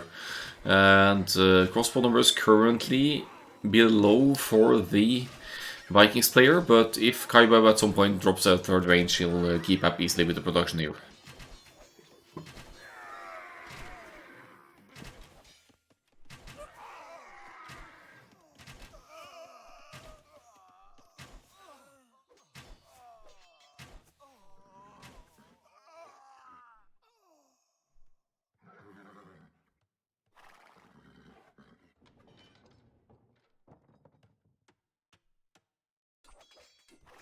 Let's see for the actual KD here what it looks like. 55-39 for West Hamnet here, 23-24 for Wayne, and 10-24 for the Magyars here. So Danny Boy is struggling to match the Knights production, or struggling to keep up the Knights numbers against Siege Engineers here. Solid crossbow numbers lead for West Hamnet with the Vikings here now, and the Knights numbers of the 2 players are comparable, but Wayne not currently producing. Could be an eco issue again here. Going for a 3rd TC to protect the gold here. But now we have 1 town center for Danny Boy, we have 2 town centers for the Mongols, and 6 town centers total for Siege Engineers. They are establishing an enormous eco lead, and yeah, while also keeping the army's numbers ahead here.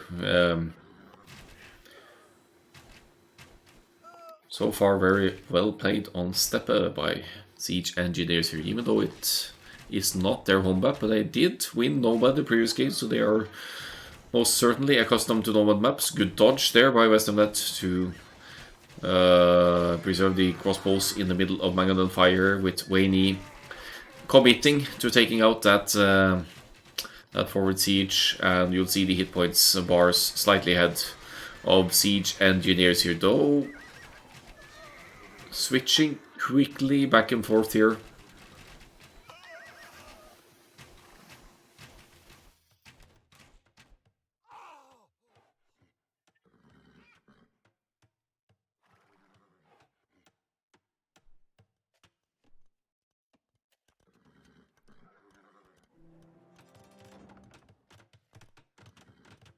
Castle going up for a 7 to the side here, covering the gold and a little bit of territory here, and more importantly, going Imperial Age behind this.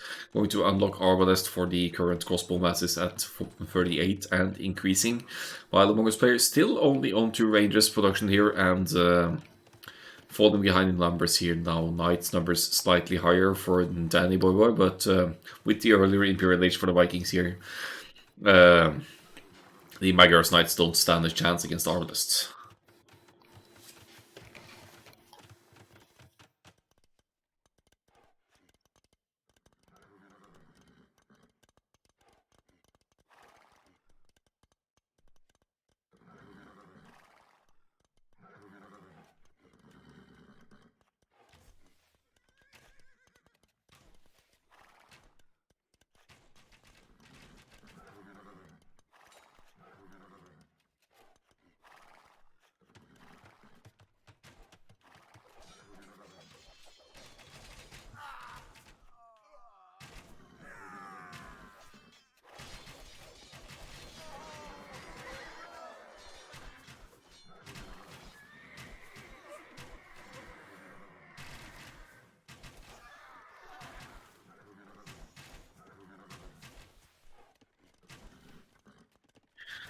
So 20 seconds to go for the Imperial Age here. 86 villagers total for the Vikings, 90 for the Mongols here.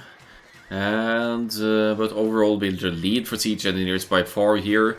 Will be beating the Mongols handily to the Arbalest, and more importantly, will be having higher numbers. Arbalest on the way here, and Bracer should be following suit shortly here once the food and gold allows. Yeah, it is on the way actually, affording both here, no problem. 8 knights only for Danny Boy here, and how many again for the Huns player? About twice as many, or 5 more. Yeah, more knights for the Huns here. Both cavalry players in the calculation, but look at the eco difference. 95 builders to 58 here. This has to be a siege engineer's game if it keeps up this way, if this snowballs like this. Our Bracer is in, and even though Kaibab will be getting Arbalest Bracer as well, he'll lose numbers along the way and will not be able to contest the actual numbers of the Vikings here. Still, way to go for Kaibab here to be pop capped. Yeah, here we go, 5 Rangers producing now. More Rangers going up as well to keep them going, probably floating some resources here. Kaibab with decent economy as well, but look at the losses here. Villagers going down. 11 villagers and counting, and ARB's numbers just not up to match with Danny Boy's, with West Net's ARB's numbers here. And also no cavalry to help out here. Light cav to send in between could help. Siege or some kind of rams in between here to soak Arbalest Fire could help. But this could be the game deciding fight, because West Net is still left with 33 Arbalests here, while Mongols barely has any and will be losing more and more eco units as well. 200 to 260 meters. That's the GG called. Siege engineers on the way to the reverse sweep here. 2-2. Slaughter indeed. Arb's the most created unit here. Let's have a look at the statistics.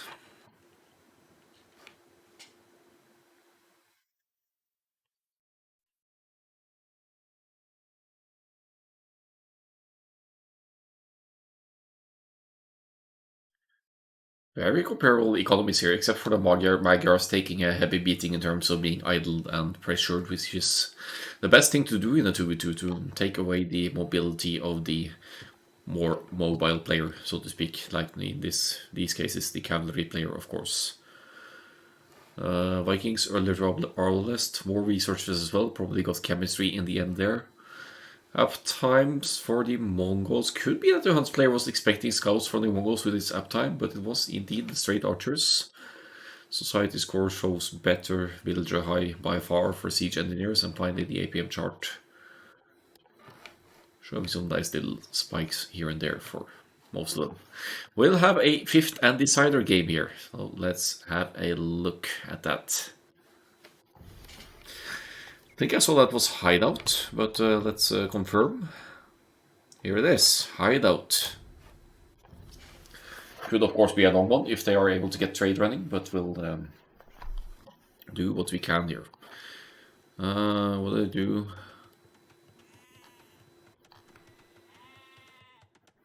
Like this, I think that was it. And no. Here we go. Blue, green, red, yellow. That's it. We are having the decider game on Hideout, which is GG's home map, so slight advantage for GG having the home map for the very last game.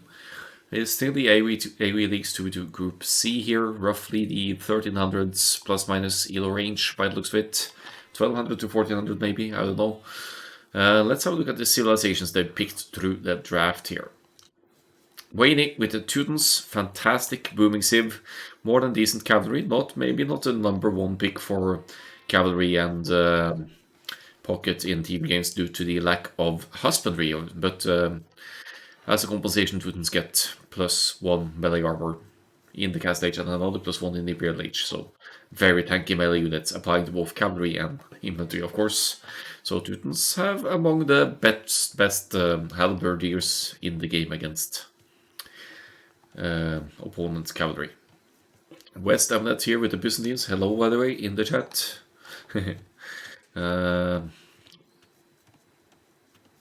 Cheap trash, defensive civilization.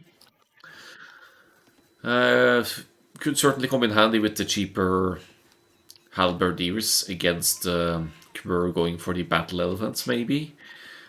Byzantines gonna play the archers here probably though. Gonna get to arbalists eventually. Since it's a 2v2, it's usually dominated by knights and archers or crossbows. Scouts maybe not to be seen on Hideout, but knight, crossbow in the castle for sure. As for the other team here, as for GG, we have Danny Boy in the green again with Khmer here.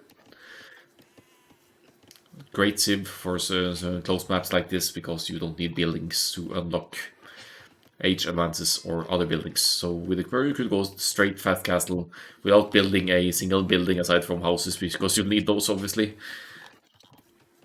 They have elite battle elephants with a unique technology giving them +3 extra attack.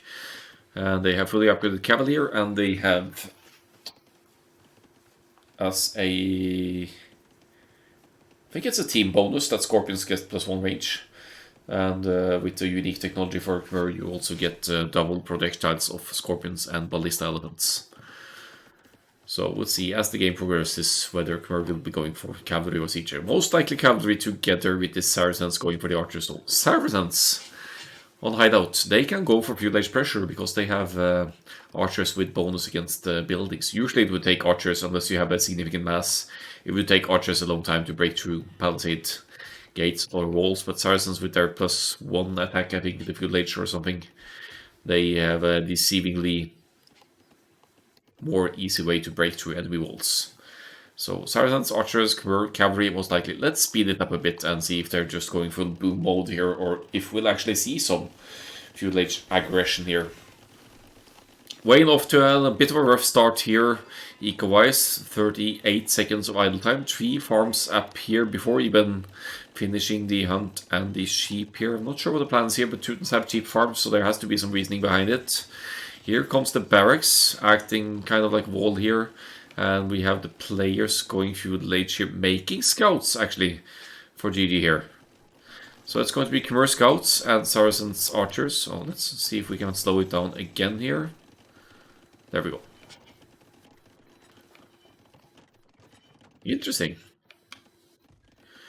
Sensing no danger here for West Ham Net, or did see the range go up, but that's hardly a surprise. Good walling behind here with Byzantine's building also having some extra hit points.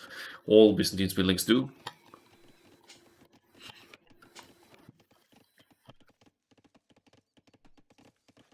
And let's see if scouts and archers have some merit on hideout. It's not the most commonly seen combination, I would say, because scouts, obviously to deal damage to the economy, they need to actually break through. And the way it looks here, West Ham Net is perfectly safe behind the building's foundations here. Going for archers of their own, but also, is it a fast castle being prepared here? Yep. So we'll have crossbows against the Saracens archers. Shouldn't be a problem. This could actually be a quick game with this kind of fuelage investment from GG. Unless they are able to get lucky like they did on Lombardia and break through and deal actual damage. There's one builder down. She has Loom, because West Ham did get into Loom, seeing the forward aggression coming this way, or just to prevent idling out. Some idle TC time here, but Castle Age is on the way, and through small walls the scouts and archers are out for now. Are kept out.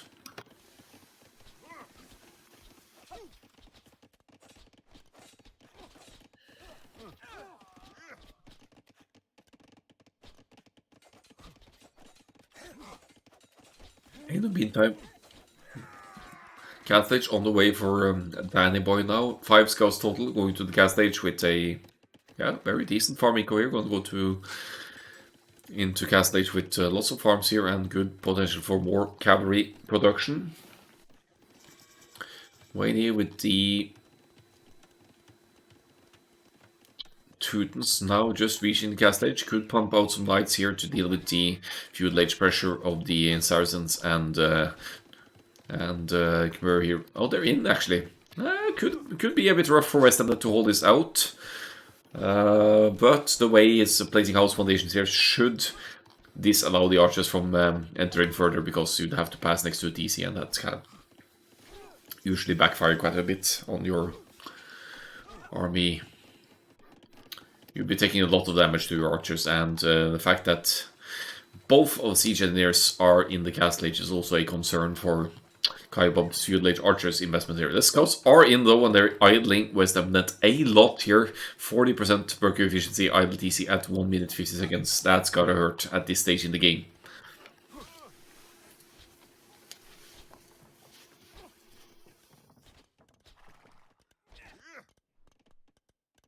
One builder killed by Kaibab, but factoring in the idle worker time and whatnot, maybe it was worthwhile after all. I was going to look at the resources here to see if Kaibab is anywhere close to the Castle Age, but not really. The market is here to facilitate resource trading if need be. That hasn't been put to use yet, but that could speed up the Castle Age transition area. You could even sell the stone if you're in a hurry to get to the Castle Age and the crossbows here. But that doesn't seem to be the case just yet.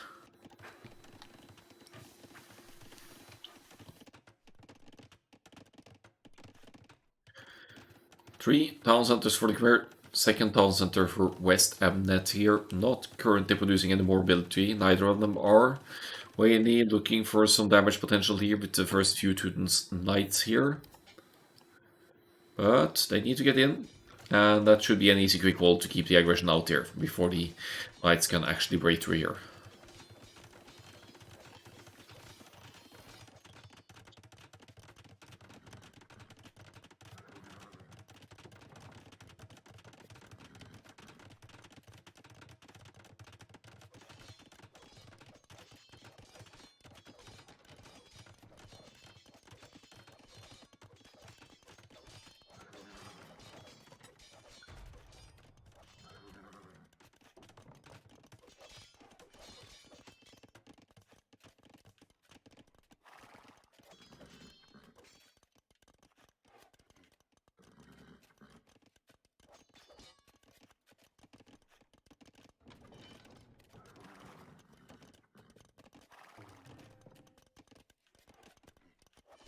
So 9 knights for the Khmer to 9 knights for the Teutons, but no more knights for Wayne E right now. Alright, 2 stables producing for Wayne E as well. That extra melee armor could come in very handy here, but Khmer currently with matching upgrades here, considering the... No wait, there's more armor for the Teutons, but more attack for the Khmer. So I think the Teutons come out on top here with the extra +1 melee armor here still. But Forging is on the way, that's going to match the Khmer here. And finally we have Kaibab reaching the Castle Age as well.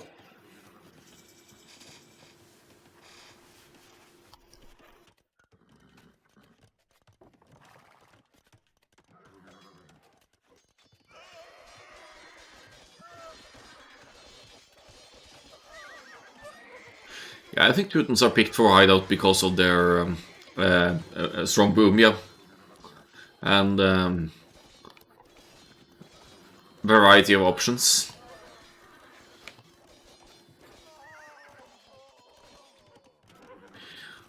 It's like an arena as well, right? On arena, speed doesn't matter as much out in the field because...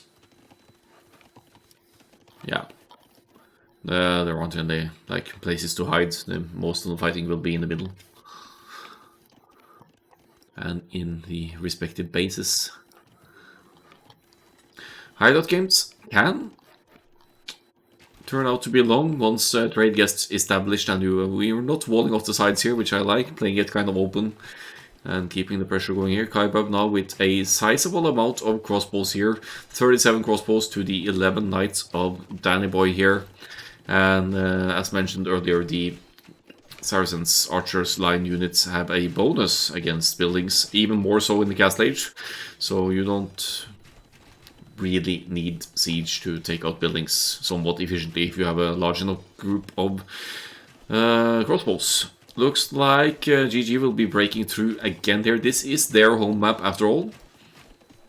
11 knights, 10 crossbows for West Emnet here, and falling victim to the Saracens Archers bonus here, but also keeping the aggression out with the market quick wall for now.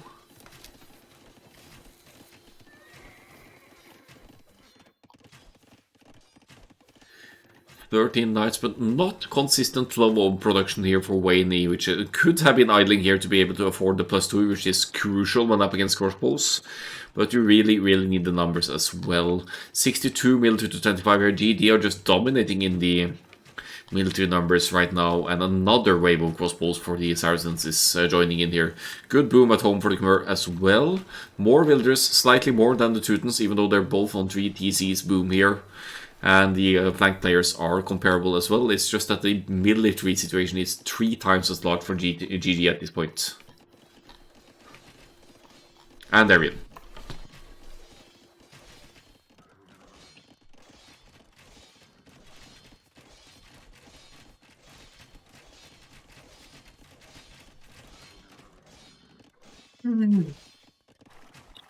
About that. Khmer Knights moving in front here again. Nice choke point-ish for the crossbows here. There's just not enough armies here for siege engineers to engage. Looking really rough for West Emnet now. Teutons players still...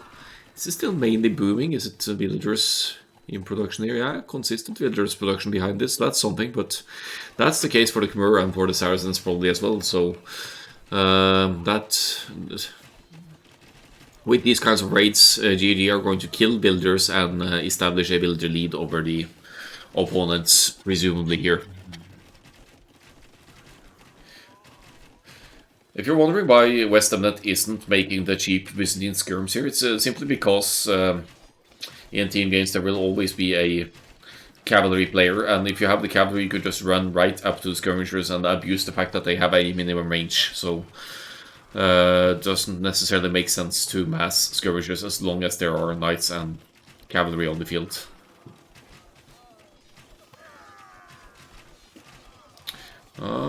Not liking the positioning of the knights here, but the crossbows are taking out one town center of West Emnet here. Or no, not quite yet actually.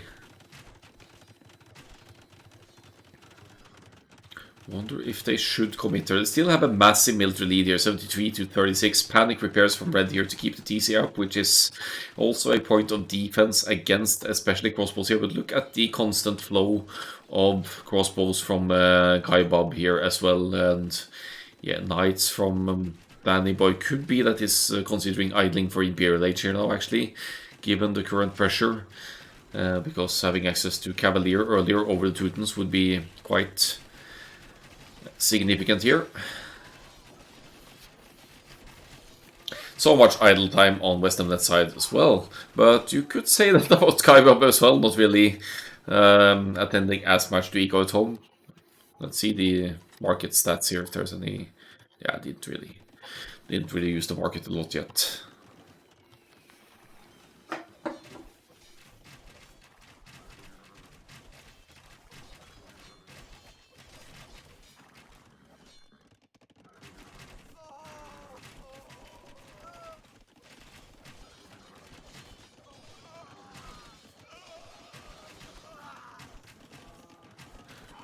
Another market, maybe to prevent pathing through here again. Oh, don't run away with knights! What are you doing?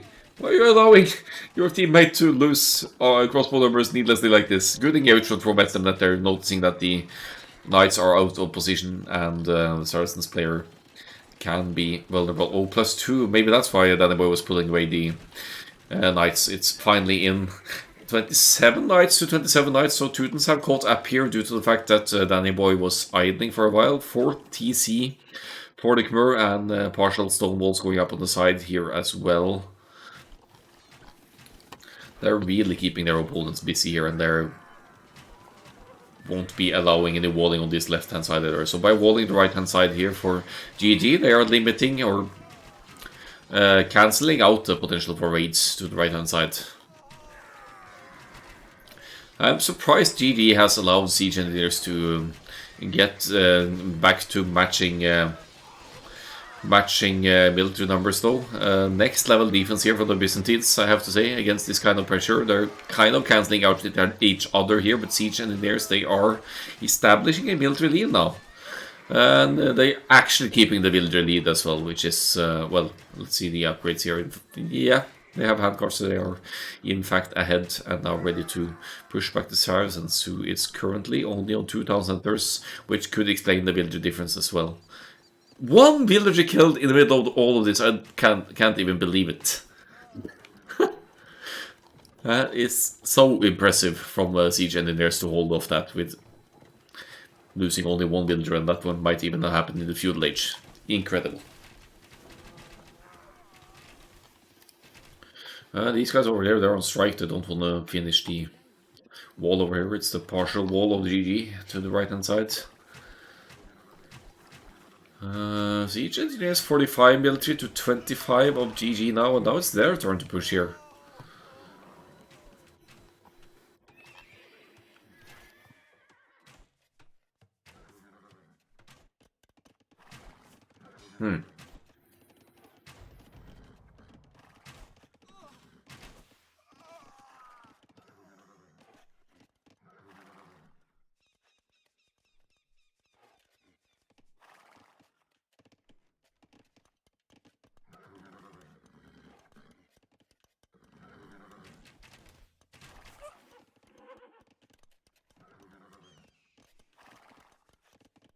So the fighting has come to a halt for now. Steady flow of Teuton's knights now outnumbering the Khmer, extending the gold economy and still not completing the walls over here. Is it lack of stone? Not really.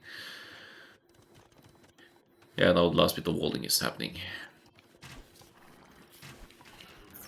Saracen's crossbow took a serious hit during the raids there, though. Villager situation comparable still, but Siege Engineers now with military advantage here and moving forward with the Byzantine crossbows and the Teuton's knights here that are admittedly stronger than the Khmer ones, given the fact that Teutons get +1 extra defense per age for their melee units.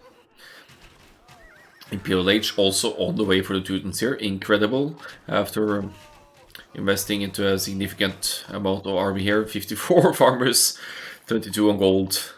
Will be beating Khmer to Cavalier handily here, and Danny Boy will either need to do a tech switch into...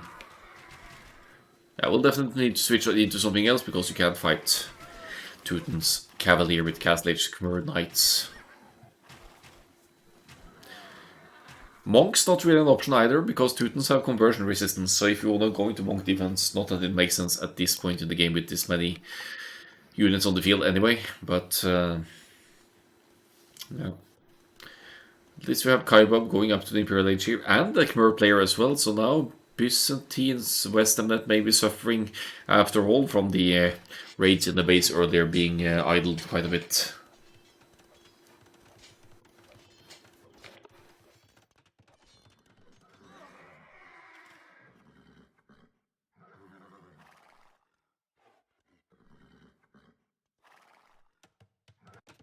Castle on the top side as well, could break through here eventually if need be on the walls. Do they even see them? Okay, they don't know about the walls yet.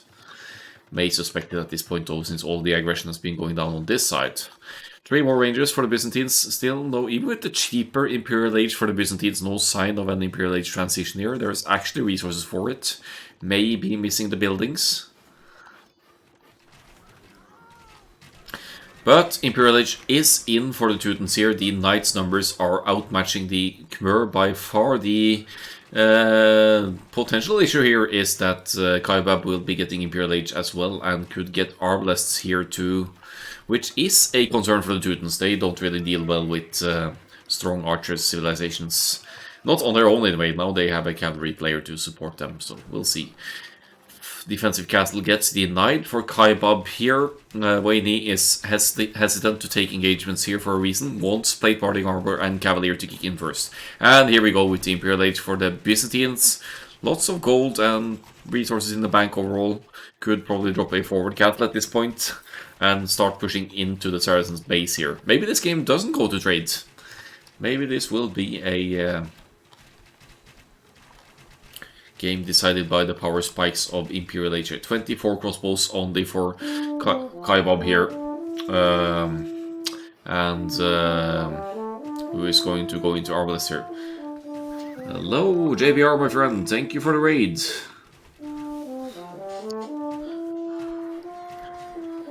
So, welcome to new viewers. Just in time to see the conclusion between GG and Siege Engineers in this best of 5 of AOE Leagues 2v2 final.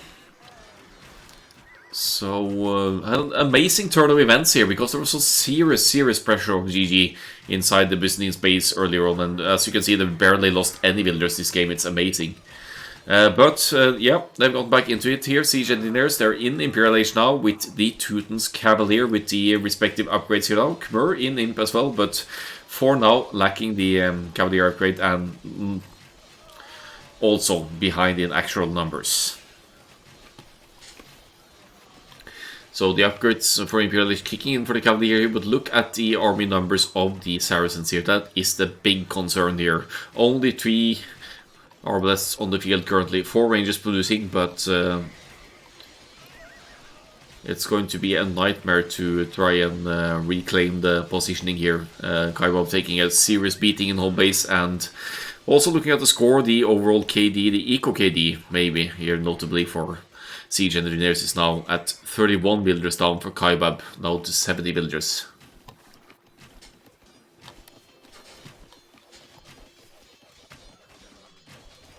A nightmare. Yeah, sounds about it. Sounds about right. Sounds about right. The Imperial Age for the Byzantines as well. That should unlock Bracer and Arbalest if Eco permits. No Arbalest just yet, which will be hurting a lot for West Hamnet here. Teuton's Cavalier at 48 in numbers though. Hopefully they'll keep pushing here. Yeah, I'm preserving a decent chunk of numbers here for sure. Arbalest now and Chemistry for West Hamnet here. And still easily outnumbering the Saracens here, who's actually going into elite skirms here. But look at the army mass here, 95 to 36.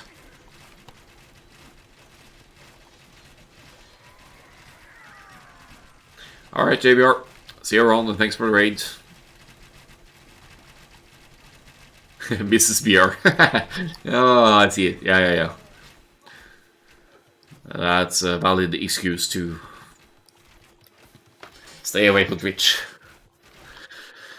Byzantines with 49 arbalests in the numbers here are Saracens after the raids struggling, obviously, to stabilize and get to the reasonable amount of units here. Markets going up in the corners, that is to some extent the case for GG as well, but they just won't have a safe trade line. It's as simple as that. So this game seems to be in Siege Engineer's hands. I said that about GG earlier as well, so this could certainly turn around again, but 105 builders to military to 53 here, an overall population lead of almost 100. That's usually a good sign that you are in a dominant position here for Siege Engineers.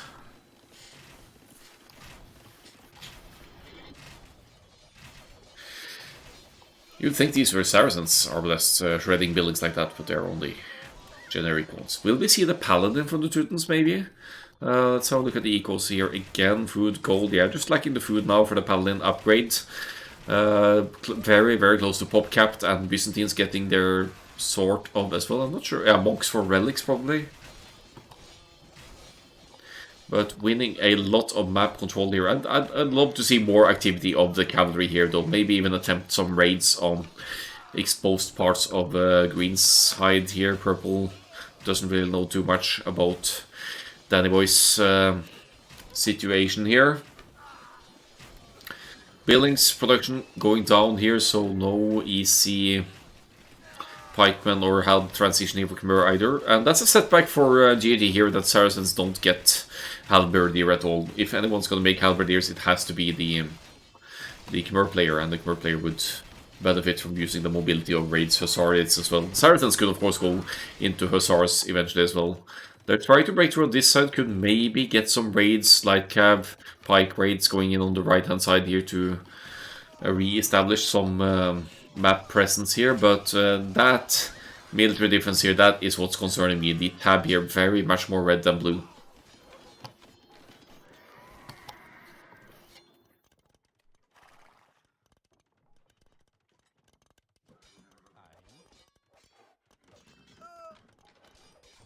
And there's the trade as well, of course. That's at work for Siege Engineers, and it's no trade units whatsoever for GG for now. Big, massive boom for the Khmer, but is it going to be enough to hold off against the forwards here? I'm not too sure it can. Eventually they will run out of gold here, and then they are running out of gold. Saracens, no gold access whatsoever. Danny Boy still with 18 on gold, but you know, that's gonna run out eventually as well. Lots of idols over here, and very exposed gold over here to be taken. It's a slow but efficient pushback by Siege Engineers now.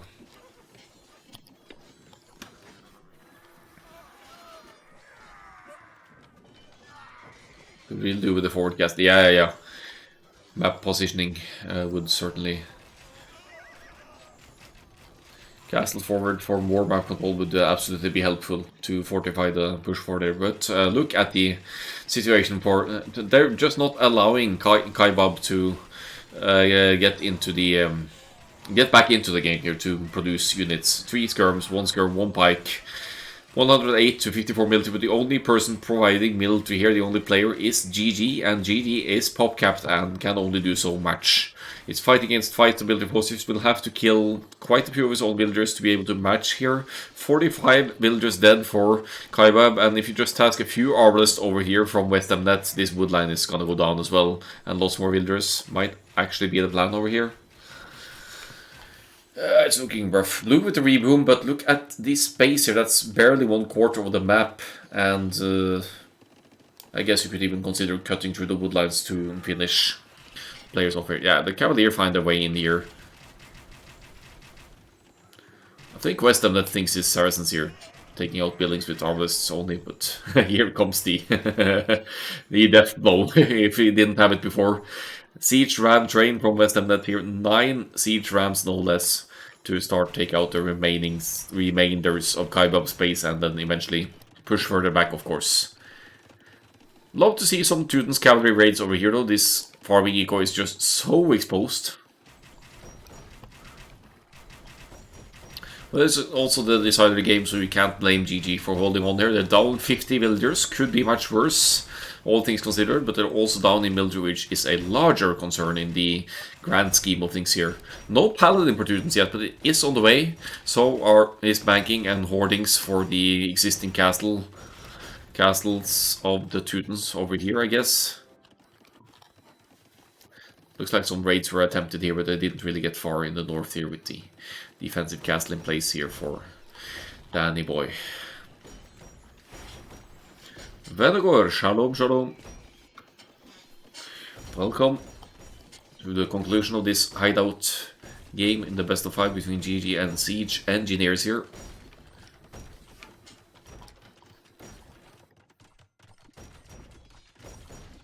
As you can see, it's not looking too great for GG. They did have an amazing early push, but not enough to conclude this. And the Saracens player is basically taken out of the game by now. Will need to reboom and is attempting so, but the key factor here is the military situation, which has been ahead for Siege Engineers for a long time now.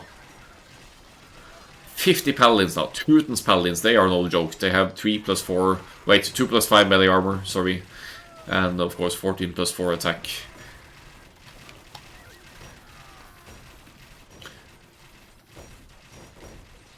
So traps running in here. Yeah, that's GG indeed. It's but it's the decider in the best of 5. That's probably why they're holding on. They're even trying to secure a trade route here or something. I'm not even sure what this is about at this point.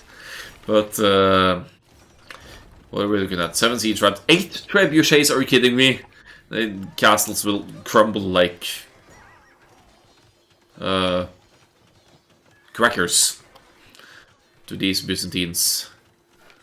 Trebuchets and siege traps entering in as well, but no reason to waste them to hussars though. At least focus down the hussars with the arms masses here.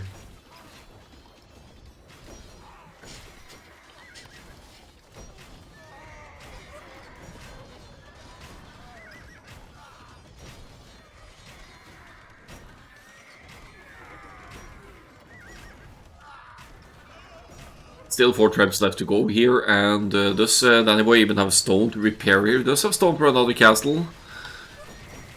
But once these castles go down, of course, that leaves their bases even more open to raids. Looks like there's some raids going on down here, so the hussars are doing work, but not nearly enough to get back into it here. Just look at the eco KDs here. Wayne killed almost 100 villagers at this point. And still the only player for GG providing army is the Khmer. Did delete or sacrifice some villagers here to do so, but one castle is down, another one might go down. Bombard cannons as well. Lots of siege added. Kaibab calls to GG, and congratulations to Siege Engineers on the freaking reverse sweep here. 2-3. That is incredible. To first lose one of your home maps and then just get back just like that. Arbs and Cavaliers, the most created units here. Let's have a look at the stats.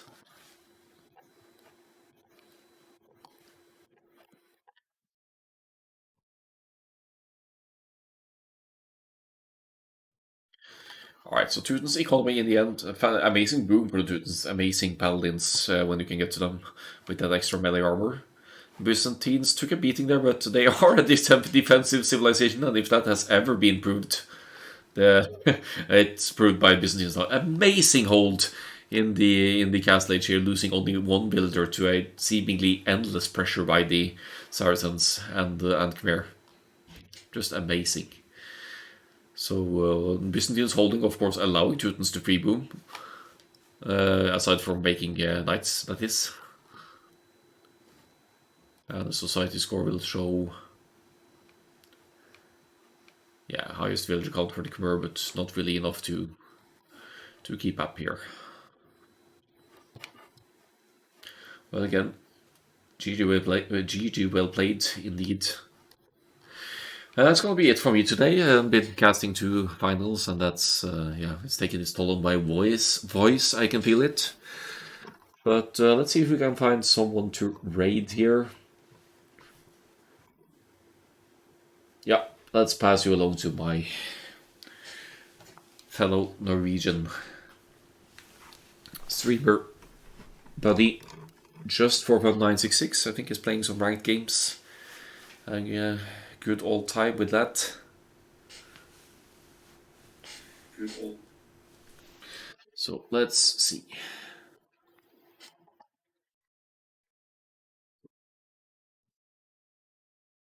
Have a good night. Thank you, Benny. Thank you for stopping by, even if it was at the very end here. Just